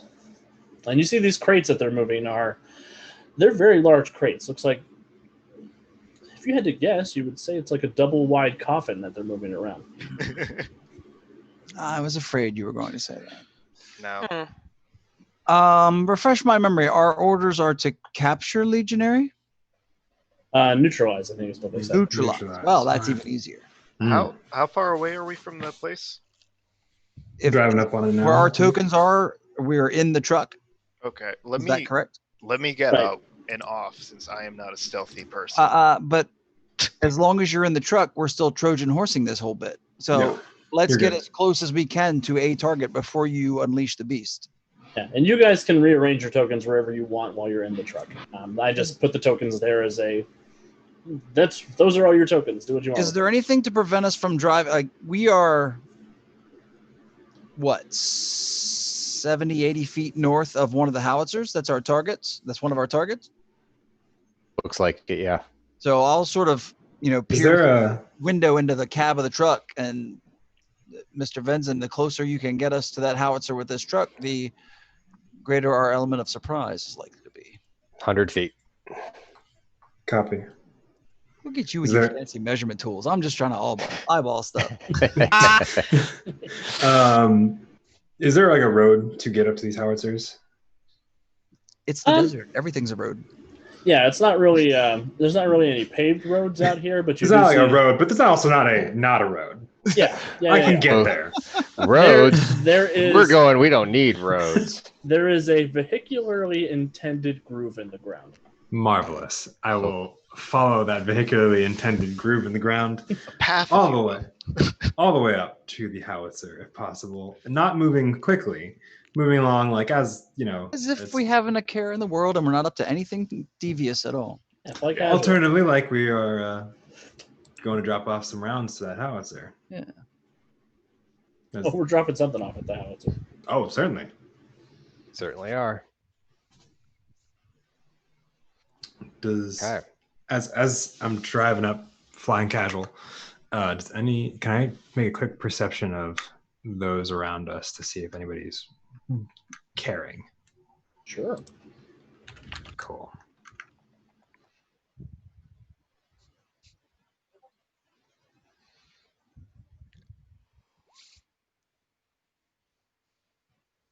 $16.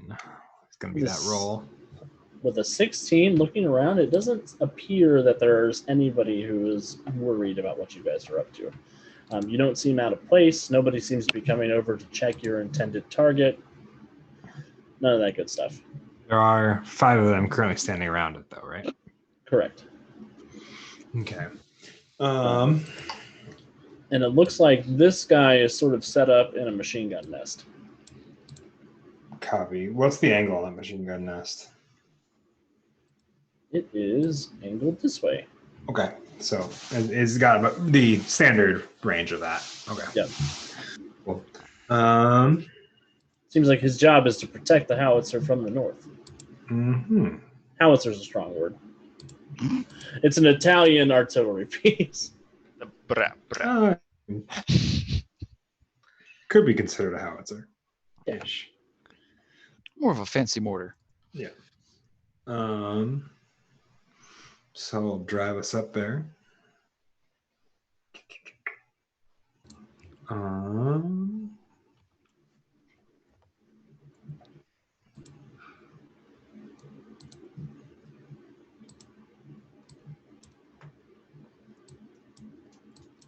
It would, I guess, maybe tactically speaking, Alex, if you want to move Private Winnie as far up as we get the truck, and then we can arrange ourselves behind him, or in And I could this be, case beside him. yeah, because I would say I would be driver. So Right. I just meant that way Alex could tell us about where we're pulling up. Yeah, you guys are able to get about that close. Okay. Without any issue.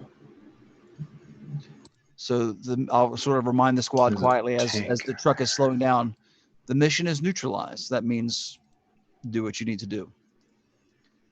Copy that.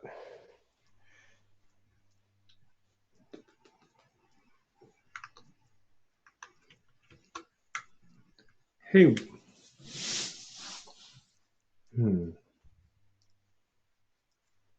So, you guys get about that close. Cool. You guys are sort of looking around. Those Italian dudes are kind of chilling. They are armed, but it looks like they're more just chatting with each other than doing anything, productive. Do you think we could maybe neutralize some of them by asking them to unload what's in the back of the truck? Oh, no. And then have them met by Hobbs, you think? I mean, it's a way of doing it. You down for that, Scaly? I haven't eaten yet. You just ate that good dude's hand. You just had an arm like an hour ago. Ooh. Why are you complaining? You had an appetizer.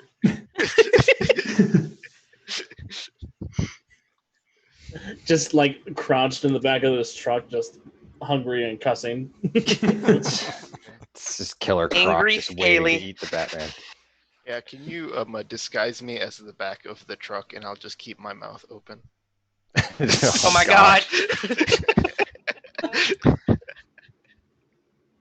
I mean, I assume there's a flap on the back of the truck. Yes, there's a flap on the back of the truck. Cool. It's one of those big canvas-covered army trucks. And do you want to do that? Do you think that's I mean, Yeah, You know what? You're the commanding officer. You tell us what you want us to do. Let's roadrunner this. Who's way back there? We lost somebody. I think it's Mur. He's Oh. the little- Yammer. You guys kicked the puppy out of the car? I see how it is. Well, we can't give you a token. Sorry. I'm just, We Wow. need the no one Italian behind. shepherd, like leave no paving one the behind. way. Despite the fact that she can fly, she's been like fighting not to stick her head out of this window. Okay. I I mean, I think Venzen's idea is a good one. I'm up for it. I haven't seen Okay. Hobbs eat yet. I think that would be kind of interesting. I really need. Can I switch places with you in the truck there, Kevin? Yeah. Because it'll be easier for me to sneak out that side, I think. That's correct. There's another. All right, Leon, run it by me again. I got all derailed there with chaos. No, you're good. Plan an attack. Spout some stuff about having them unload the truck because it's howitzer rounds, right? Right. They go back to the back of the truck. A mouth is waiting for them instead of howitzer rounds. I like that. It's a good plan. Plus, it allows us to keep our element of surprise if we're careful. Surprise. Yeah. I'm just gonna loosen the tarp. I'm not. Gonna We are kind of aware of the layout here. Yeah. Okay. So that's a heavy machine gun on the roof. Yep, right over here. Yeah. All right. So once. But it's angled that way. Right. But it's still a heavy machine gun on the roof. So either Murr or Leon should take once the soiree begins, one of the two flyers should take out that nearest heavy machine gun. Yep, here's another rooftop machine gun. You guys Oh, are and able that to one's see. got us in his Oh. mark. Maybe prioritize the one that has the truck in its fire arc. Now, alternatively, could we drive around to the second one over here? The gun that's out front, or I should say to the far south from far south. I'm pinging it over here. Is that also an option? I guess that will depend on whether the guards make any motion to stop our truck as we drive around. Because if we That's hit that true. one, none of these guns would be The heavy machine guns trained. are facing north. Yeah. Plus, that tank could be easily neutralized by any one of us. Yeah. If that's an option, if the crew of the first howitzer will let the truck pass, I agree with Leon that we should head down there. Well, Leon, this sounds like there is an interesting thing that can happen if you fail. So we're going to make you roll. I want you to roll a vehicles check. I got another proposition for you, Oswald. Oswald. As I am going to make this drive, I would like there to be thank you. Could I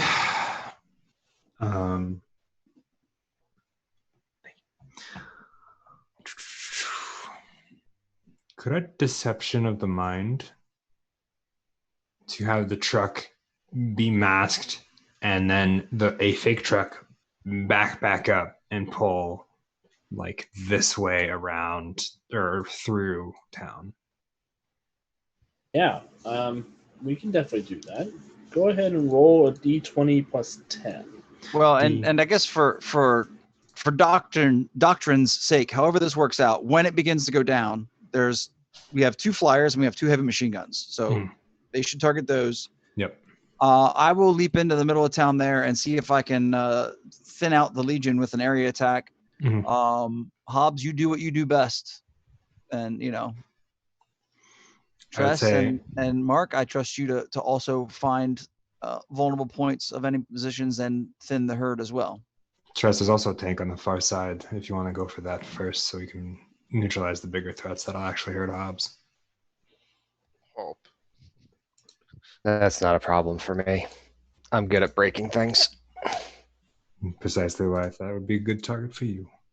All right, d20 plus 10 is what you told me, correct? Yes. 1d20 plus 10. Roll. Wink. 17. 17. Right. I rolled a hot 7.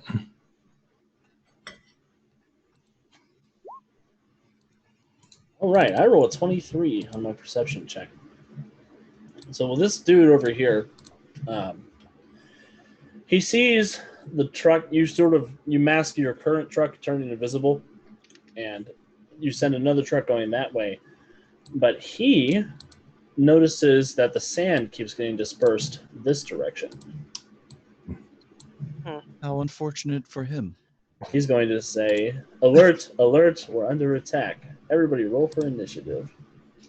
Click on your token first. And yes, please click on your token first.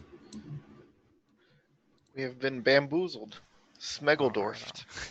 Megal-dwarfed. So can somebody tell me what my token is and where I find that? It's the gray one behind Hobbs there. The physical token and then click roll initiative. Mhm. Understood. Thank Yes, you. Physical toe. See if Can I I get- succeeded. I'm up 1 from last time to a 14. Huzzah. Better than a 4? Oh my god. Ermagerd indeed. What? Oh. What? I couldn't click on my token, Alex, but I got a 22. You've got the biggest token. It's covered. Oh, it's because I'm in draw mode. I can still do like this. Get out of here. Yeah, he has the uncalled for. Uncalled for. Oh, the shade. Get your smiley face out of here. This is war, maggot. So wrong. All right, let me roll a couple more initiatives here real quick. I'm going to try to divvy up my troops just a smidge so they're not all going at the same time. Just a smidge. Just a skosh even. A smidgen. The smallest bird there is. I mean, as long as it's not a smudge, I think Soul doesn't have any reason to come after you. So All right, squad. I think we got everybody's initiative. I'm going to read through them one more time just to make sure. We have Legionis on 23, Hobbs on 22, Trace on 21, Winnie on 20 because he does not want to get shot, 14 for the submachine gun soldiers, 14 for Hal, 13 for Mark, 12 for the Own, 6 for the secret bad guy, H on 5 for the heavy machine gunners, the rifles on 5, and the tanks on 1. missing Myrrh. Missing Myrrh. What did I Myrrh thought I get? was competent. What it is, I'm having a hard time clicking on her. Oh, there we go. Maybe that did it. It's cool. What did you get for your initiative? I got me scrolling up to figure out where initiative is on my sheet. There it is. Oh, well, apparently it's an 11. Hey, 11's not bad. Perfect. Okay. Reorder in descending order. Thank you, thank you. All right. Legionis is up first. He hears we're under attack. His attention snaps in the direction that you guys are, and you feel him look through you in your invisible truck. And he raises his banner and slams it into the ground. And you hear him basically yell in a voice that echoes throughout the sky, Omnes vie romnam ducunt. And he slams it into the ground, and you see the cobblestones begin to crack and splinter and turn into these onyx-colored skulls that just sort of fill a whole 500-foot radius around him. No, you're a cunt. Oh gosh. Oh, okay. Got him. Wow. Sorry, So- you ended it with cunt. And I was like, hold on. The Sorry. The Kunt. Mm-mm. Not what Leon heard. All You know, right. Alex No, doesn't sorry. have to be 90 feet. It could be like 85. Oh, it's a 500-foot. It's 500-foot radius, so that fills the Yeah. whole map. I was making sure. And he will deal everybody a hero point, so he can use extra effort. And again, he strikes the banner against the ground, and you see this green haze appear around him as these Roman soldiers begin to manifest from the ground as these rotting, decrepit ghosts. Oh no.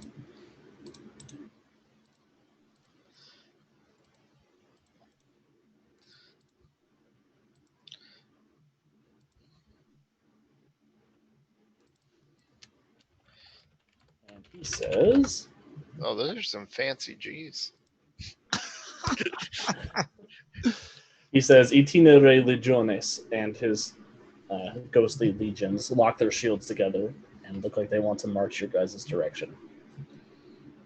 All right, Hobbs, you're up. Okay. I would like to leap straight up into the air. And mid-flight, I will turn into my desert Goliath form, so I will go huge. Oh. And just like that, he stomped on him. And I'm gonna try to eat this whole group of minions. You guys brought a Godzilla to a Latin fight. Ow. Let's see if Wow. I land that bite attack.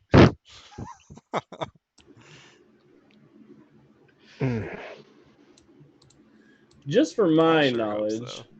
That's a heavy machine gun right there with them too. I had the map too small to try and see stuff. I can't read the tokens. I should have my glasses on, maybe. Maybe. you're Doing not the that character. Hal doesn't need glasses, but apparently Kevin does. It's not good. And the character does. What better did than you the need person. to knowledge, Alex? Oh, Andy, did you make a separate sheet for the big old? No, God, I didn't do anything for any of that. Okay, let me check Hobbs and see if he has like a big bite There ability. goes Tokyo. Go Godzilla. Wait, he's in the wrong theater of war. All right, so let me add this to your sheet real quick, Brian. Huge sized bite. If you want to do it as a power stun, like a burst area, we can do that. Yeah. This is why I told you people to look at your sheets before, tonight. Hey, I'd just be making stuff up.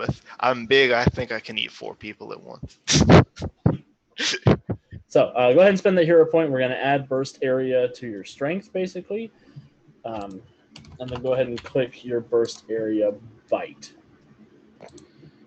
First area bite. Nom, nom, nom, nom, nom, nom, nom.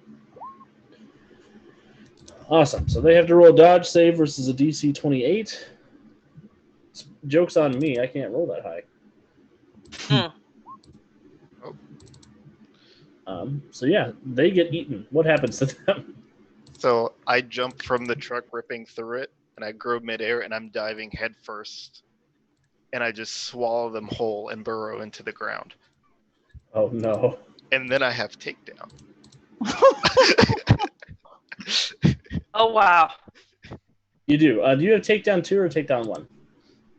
I believe it was just takedown 1 on the sheet. Just takedown 1, yeah. Awesome. So that means you can only attack adjacent groups of enemies. That's okay. I'm satisfied with what I've done. But you do have movement, so if you wanted to move here, you would be like adjacent to 2 groups of enemies. Yeah, I'll do that then. And then I'll burrow under the big gun, and then just pierce up from the sands and take a bite at this group. Oh, if you want to do that, that'd be extra effort. If you want to spend a hero point to attack the group, I will do it again, and that'll leave me with 1 hero point. and move there so you can attack this group and this group. Yes, bite, more bite. Just breaking holes in the concrete over here. There you go. Godzilla. Yeah, nothing. That group gets et. Wow. It's a big munch. He said he was hungry. He did say he was hungry. And then this group, you can attack them as well. Munch.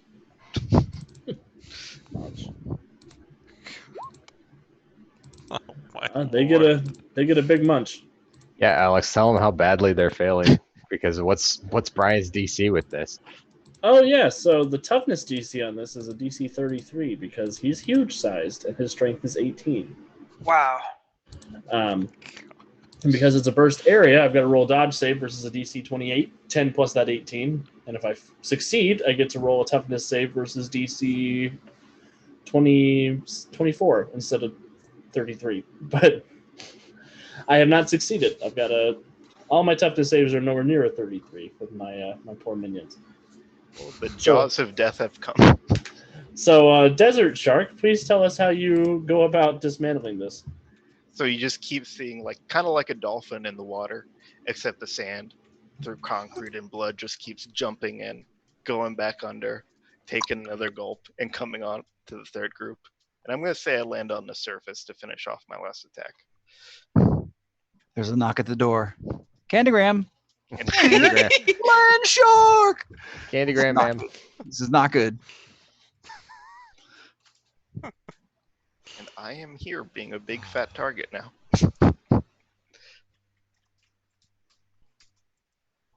You are. Sure are. Legionis looks up at you, and he says, "Tun the heel comparari adiram." Roman scum. Trace. All right. I'm going to use a move action to shift into my tailed form because I've got a lot of ground to cover. I'm going to go ahead and spend one of my hero points to regain a standard action Ooh. because I'm going to use my move action to move 60 feet towards Legionis. I'm going to reach out and touch his banner. Don't do that. Don't do that, no. Reach out and touch face. Oh. I will re-roll that. Slaughters not here to do the puns. Come in. I will re-roll that natural 1 on my weaken for a total of, and that seems well, we have 22 on the banner. So, because you're trying to hit an item he's holding, it's his parry. Yep. Oh. So it'll be a 22 versus his parry. That is not enough to hit his parry. All right, and I will continue moving. He pulls it back away from you, and he just looks aghast that you would try to touch his eagle standard. I can move back into this area, back there. Perfect. The snake woman emerges from the ground, tries to grab his standard. He pulls it back, just has just that shit-eating Roman pearl grabbing. How dare you! And then you burrow on your merry way. Winnie is Slither on going my to. merry way. Winnie gets out of the truck. Winnie, what are you doing? Yeah, for real. He comes over here to this scene of destruction and devastation. He just my looks God. around, and he takes his camera and he just Winnie, no, Winnie, put it down. he takes a big picture of giant hops over there in the desert. Winnie, please get back in the vehicle. Fisher, remind me to break his camera later. This man Oh gets, God, yeah. This man gets paid by the photo. Leave him alone. I don't think it's safe in the truck. He looks at all of you. It's not safe wherever you are. I'm gonna go find cover.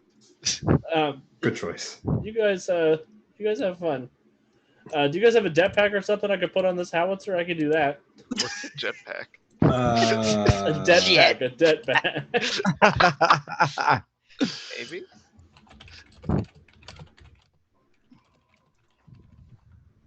You know, for a hero point, I bet I do. You sure do.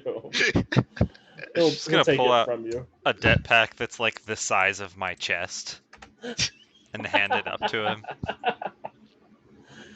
Thanks, Mark. I'm gonna go help. He steps through the ruined wreckage of this dirt pass, and he's gonna go do his thing over there. Hal, you're up. Randomly All neighborhood right. events called Mark. Amphibian legs coil and he springs into the air and lands on this here cart. And time for that area bursting again. I believe that should get 1, 2, 3 groups and 2 solos. I should get both of the heavy machine guns too. They're up on roofs, so I don't know. Oh. Like because they're at the edge of my range, I don't know if my Yeah. burst will reach. This hell machine high. gun you will reach because you're 20 feet out and 10 feet up. Okay. This one's 40 feet away, so it's out of the range. Okay. Hmm. So bonus. Yeah, so the group of ghosts, Legionis, this guy, and the heavy machine gun. All right, will you click on that attack for me, Kevin, just so I can see what my DCs are? Yes. Well, it'll be a DC 20 dodge save. Where's that attack? Wink. For radius sphere. Instant crit. That DC doesn't look right, but what the heck? You clicked throw. Oh, that's why I clicked the wrong thing. Yeah. That would explain it. So the electric burst goes out. They're looking for a DC 20 dodge save. The Ghostly Legionnaires got a 28 with their natural 20. Legionis got a 24.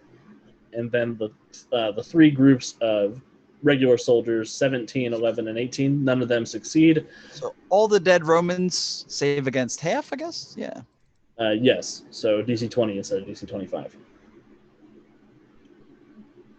And actually, I have to do you a hero point because the Ghostly Legionaries are insubstantial.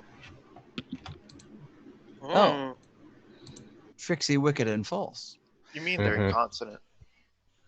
Legionis takes a bruise, though. Sweet. Hey. Nice. He is not insubstantial. He's got a body. He's about to body you, though. Oh, this means we can play that game. Okay. Wow. And then these guys are dead and gone. So tell me what happens while I'm deleting the people who need to be deleted. All right. Soaring through the night desert air, a strange amphibian form lands in the midst of the camp, and a sphere of electricity pulses out. The ghostly Roman legions are, of course, unaffected. Legion, I'm gonna say it wrong, so I'm just gonna not. The Roman zombie is stunned a bit, but he's still rolling with it. The other Italian soldiers are hurled backwards and slumped to the ground unconscious, or not moving. Caribbean amphibian. Nice. All right. Cool. So my bad guys with submachine guns are going to go sort of run this way, and then they're going to run into this alley here, and they will open fire on the fish man. Okay. Pew pew pew pew pew pew pew. Got lots of hero 17. points.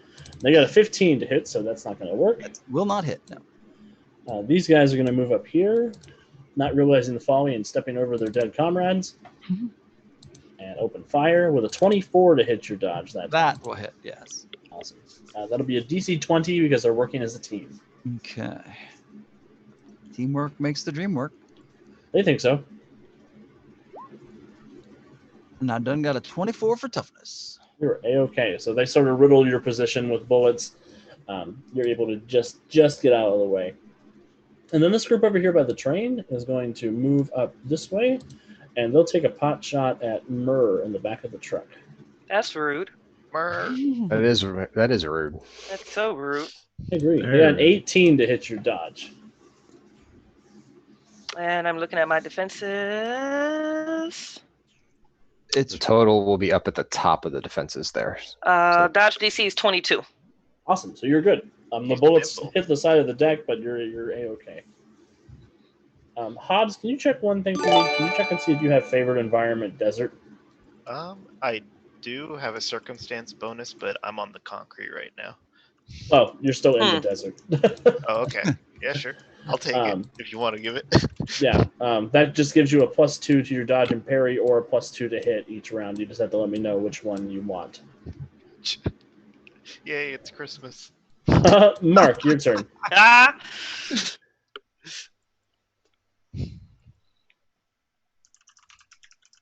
Braden, Mark's turn. All right. Sorry, I've got a cat in my lap.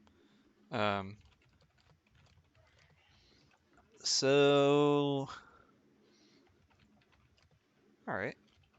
Can I clamor? Where did the truck go? All right, is it still about where I am? Yeah, you're it's still still where in the you're truck, at. technically. Okay, I'm gonna clamor on top of the truck to get a better view of this guy right here. And Oh, no. for variety's sake, let's put him to sleep. Oh, that's sweet. It's easier to have nightmares when you're asleep. That's true. It's a DC 20 will save. Mm-hmm. He rolls a 17, and he's a minion, so he goes to sleep. And I'm going to use a hero point and extra effort to go ahead and make the most horrifying vision I can collectively put together from all of the soldiers' minds in the area. Let's say right next to here. It might actually look like an exact duplicate of Hobbs at this point. Oh, wow. Oh no, there's another one. Now there are two of them. But like with more tentacles and stuff coming out of him. And Alex, it's so nice of you to run this Dune game for us. Hero point. Hero point. Second the hero point there. Oh my god. Oh yes, of course. I forgot we were on Arrakis. In chat, Awesome. if you type !facepalm and I don't see Alex facepalm, but you do. There's now a bot command. Sweet. Yes. There's a robot in charge of embarrassing me. Make you feel. Send the droids. That's true love. In my brain, I just facepalm, but I didn't do it in real life. Darn. So yeah, a giant Hobbs comes to life over there. I'm gonna give this one's control to Mark, and I'm gonna put a blue dot on him so we know which one's which. Go, little blue dot, go. Fantastic. Okay, so the soldiers will react to it on their turn, but you can tell that it has gotten their attention. All right, Leon. Or Leon. Leon. Leon, getting out of the truck. What is my actual move speed for flight? Fast. 60 Yeah. miles an hour. So 500 feet around. Okay. Is it very fast? Okay. Welcome to a superhero game Okay. where the distances are made up and the fun is for everybody. Come on, Finn, you got the zoomies. Where you going? Leon has the zoomies. Can I spend like half movement first, action, half movement? Or do I need the You have thing move that- by? As long as you have move by action, you can do that. I don't think I do. So I mean, not. But you can spend a hero point to have that advantage for a Gotcha. round if Okay. you want to. You got a bunch of hero points. Can't take them with you when you go. 13 minutes. Spend them up. I need my computer to speed up, please. It's too slow. My computer's too slow right now. Okay. It's true. What I want to do, I would like to, I guess, go on this roof behind all these people. And since I saw the electricity go through the zombie ghoul Romans that are not lovely, Big Daddy zombie Roman. My name is Legionis. Why is it so hard to pronounce? You It's can call not- me Severus Septum if you want. Or I can call you Big Daddy Roman Zombie because that seems to get under your skin the most, and that's what's important to me. You listen here, Legolas. I don't care what. Legolas. Legolas. No, Legolas. I would like to use Unspeakable Horror on him. I just don't know if that's arranged or if that is not arranged. I have damage for it, but I have nothing else. Awesome. I think it is.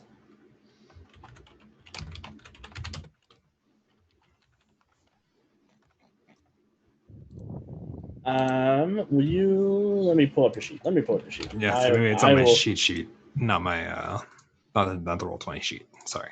It's Unspeakable Horror you're trying to hit him with? Yes, yeah. Awesome. So that is a ranged attack. Cool. That'll be a D20 cool. plus 10. Cool. I will say that it is distracting. So that distracting effect means that you will get your dodge and parry cut in half for the next round. Oh, so from my dodge and parry cut in half? Yeah, Oh, okay. because it takes so much focus to use that power. Okay, that's fine. Boop. Awesome. You're safe up on the roof. It'll be fine. Yeah. An 11 to hit the ghostly legionary does not hit though.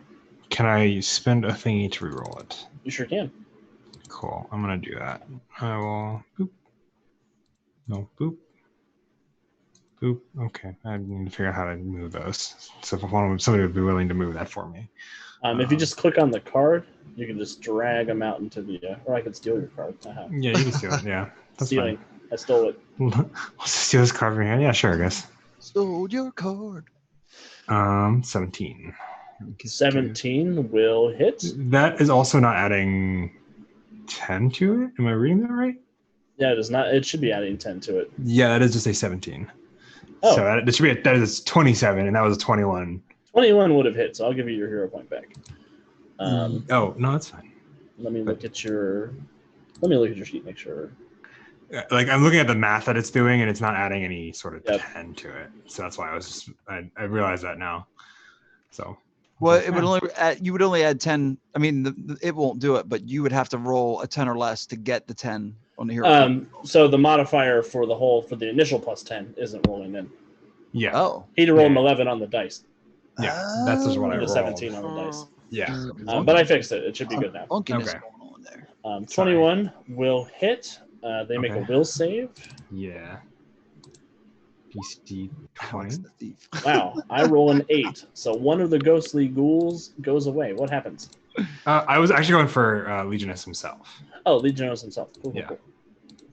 So if that 21 doesn't hit, we can take that 27 and re-up the hero point. Well, the good news is the 21 does not hit, so we'll take the 27. Cool. Perfect. He rolls a will save. Mhm. He gets a 19, so he does get another bruise. Wow, what happens? Just a tendril lashes out, just constricts around his middle and just squeezes, coming out of a shadow that he is casting himself. As I assume, based on the way my powers have been working up to this point, he just kind of almost disappears and then reappears over where he is now Awesome. for flavor. That's perfect. Myrrh, you're up. Get him, Mark. Myrrh is very angrily pulling herself out of the car to the point where like her claws are digging into the metal of the outside or the exterior of the door and coiling up underneath her fingernails. And she is going to death march towards Legiones with the following Catholic prayer. We drive you from us, whomever you may be, unclean spirits, all satanic powers, all infernal invaders, all wicked legions, assemblies, and sects, in the name and power of our Lord Jesus Christ. And she is going to attempt to soul strike him. Amen. That's a hero point. Yeah, for reals. Hit Like him. Thank that- you. We Hit need him like a with the musical Jesus. score to go with that. Like that's a. Right? That was montage moment right there. Like we need tunes. Thanks. Perfect. Awesome. So you want to hit him with a soul strike. Are you going to fly any closer to him? This is like while she's doing this whole Catholic prayer chant, she's gonna get right up into his face with this one. So this is like doggy death march right up towards him while she's doing this quote unquote exorcism prayer chant at him. Oh, no. Okay. Will you click on that so I just see what the DC is for it? Yeah, and we're gonna pray about it here. Let's see what happens. Clicked. Perfect. And it is perception range, so you don't need to roll to hit. It just hits automatically.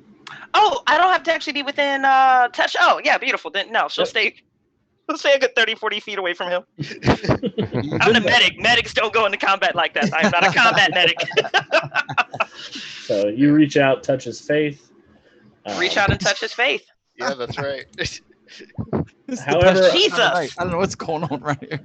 However, he rolled a 30 on his will save, and you sort of hit him with the soul strike after uttering your prayer. Was that in Latin, since it is? Oh, absolutely in Latin. He looks up at you and he responds in Latin and says, you preach the lonely one's prayer to me. He has nothing. Oh, if you could see the way her lips just curled off. And unless I'm reading this wrong, hero points need to be used now or they die at 10 o'clock, correct? Correct. Okay, beautiful. Can I attempt a feint on him, just because this is a feat I've never used in another system, to try to give Hobbs an advantage on this next attack? You can. I'm not happy about it, but you can. All right. So yeah, you have agile feint, so you can use your acrobatics or your movement speed, but acrobatics is higher for you. All right. So if you click acrobatics, it'll be an opposed check between him and his insight. Okay. So you tried to do your doggy tricks. He got a 23 on his insight check. So I dislike him. I'm sorry. It's okay. So you come in and you try to do this graceful maneuver to try to get his attention and distract him from the enormous Goliath of the desert that's coming to eat him. And you don't draw his attention to you. I tried, Hobbs. I tried. It's okay. It's all about making the dream work. Speaking of the ghosts and dreams coming true, these 4 ghostly legionaries, they lock shields together, and they're going to surge forward and inside of Hobbs. That Oh. sounds unpleasant. And they are going to hit him. I've been gotted. They're going to try and slice open his Achilles tendons with their ghostly gladii. Oh, God. Rude. They get a 13 to hit, which is definitely enough to hit. That's not DeMarcus of Queensbury. I need a will save, Hobbs, versus a DC 18. I'm willing, but am I able? Ooh, baby! You're able. It's the gym, 25, no breaks.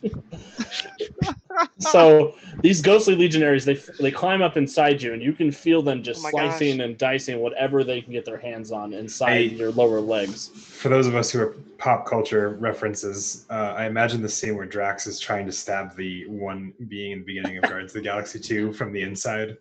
I imagine that style of They're softer attack. on the inside. So they're in you, they're slicing and dicing, but they don't seem to find purchase with their ghostly blades. I don't like that. These guys they're gonna roll an insight check because there's another Hobbs over there. Are they ghostly in me or are they physically in me? They are ghostly in you. Okay, thank you. Yeah. They roll 7 on their insight check, so they're gonna run and get on the train. Oh, yeah. Are we supposed to do something about the train? All in good time. This is still the first round, man. Yeah, it's still the first round. Pace yourself. Pace yourself. Those guys It's only are been running 6 to get on the seconds. train. It has only been 6 seconds. This is wild. These What guys a back eventful here. 6 seconds. There has been so much murder in 6 seconds. With Not all gonna this run away, without they're atomic cowed. weapons. Yeah, right. Somewhere Preston Harrison's just excited about you guys. I'm not excited that he's excited. Yay, war. The feeling is certainly not mutual. This machine gun, the only one that's left, is going to spend its whole turn rotating to face this direction where Hobbs is. Where the Hobbs are. The Hobbs is. Hobbs is. Where the hobble things are. Nasty This tank. Hobbs is. This tank's going to fire at one of the Hobbses. Brian, do you want high or low? Ooh, I love it. I'm feeling high. I rolled low, so he shoots you. Damn.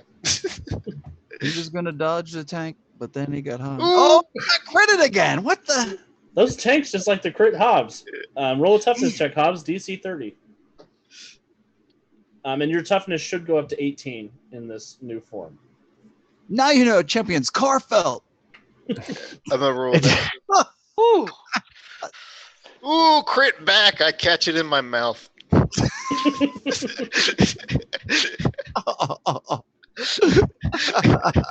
Wow. So you get a 38. Oh my God. Okay. Wow. That's just wrong. I'll play assault. I said I was gonna play assault. This other tank. Why am I even here? Having fun by yourselves. You don't need me. This other tank's Sorry. gonna roll can up. I- Alex, if you weren't here, who else would we crit? That's true. Brian again, high or low? Ooh, I'm feeling high again. Double or nothing. Well, we doubled it. Let's see if I can get nothing again. 14 is enough to hit. DC 25 toughness save. 28. So boom, boom. Both these light tanks, and I emphasize light, come out and they aim their turrets at the two Hobbses. They decide to focus fire on one, which happens to be the real Hobbs, and it slams into him, but with nothing. Just smoke and shattered Italian dreams. Legionis is going to do more than that. I believe in him. Legionis. Oh, this is going to be good. I feel bullied. Wouldn't you have had to been affected in order to be bullied? God. So Legionis looks at everybody. He looks up at the giant Hobbs. And he slams his standard down and says, Adies sio mululo. Boom. And magic arcs out towards Hobbs. Oh no, I'm not good against magic. Oh no. And Myrrh, you know what that word means in Latin. It means assimilate. Oh God. He's a Borg? Mm-hmm. It is a perception range, so I need a will save, Hobbs, DC 22. You guys are gonna have a bigger problem here in a second. Oh, Oh, that's a Alright. 6. Awesome. You are not allowed to spend a hero point to reroll. no. Wasn't even gonna mention it. So, you know what's perfect about this? It's 10 o'clock. So, Son of a... the banner, this sort of orange magic shoots out of the banner and hits Hobbs right in the face, and he blinks for a second. And you see Legionis' eyes flash blue as well, or orange as well. And Hobbs opens his eyes with glowing orange fire. And Hobbs is next. Son of a... Oh God. And that's actually where we are going to end the session this week. You Oh can't... God. Oh, man. With a mind-controlled Hobbs, Legionis here. Oh yes. Epic cliffhanger. This is a great cliffhanger. Oh. Oh. Wow, F in the chat for the party. Yeah. F in chat. We're gonna. Yeah, this is where this ends. Oh God. So, great job, everybody. Thank you It's for really coming. only going to be 2 episodes of this serial because we're all going to go live next week. Yo, Oh, I'm hyped up for God. this multi-week session. Really, it's only gonna be 2 this week and next week, where we all proceed to lose our lives to a giant. I get to kill the party. I'm so excited. I'm happy for you. I'm happy for you because you get to come out of this the only party member to not be dead. Probably. Ow. You're not cannon fodder if you don't die. That's true.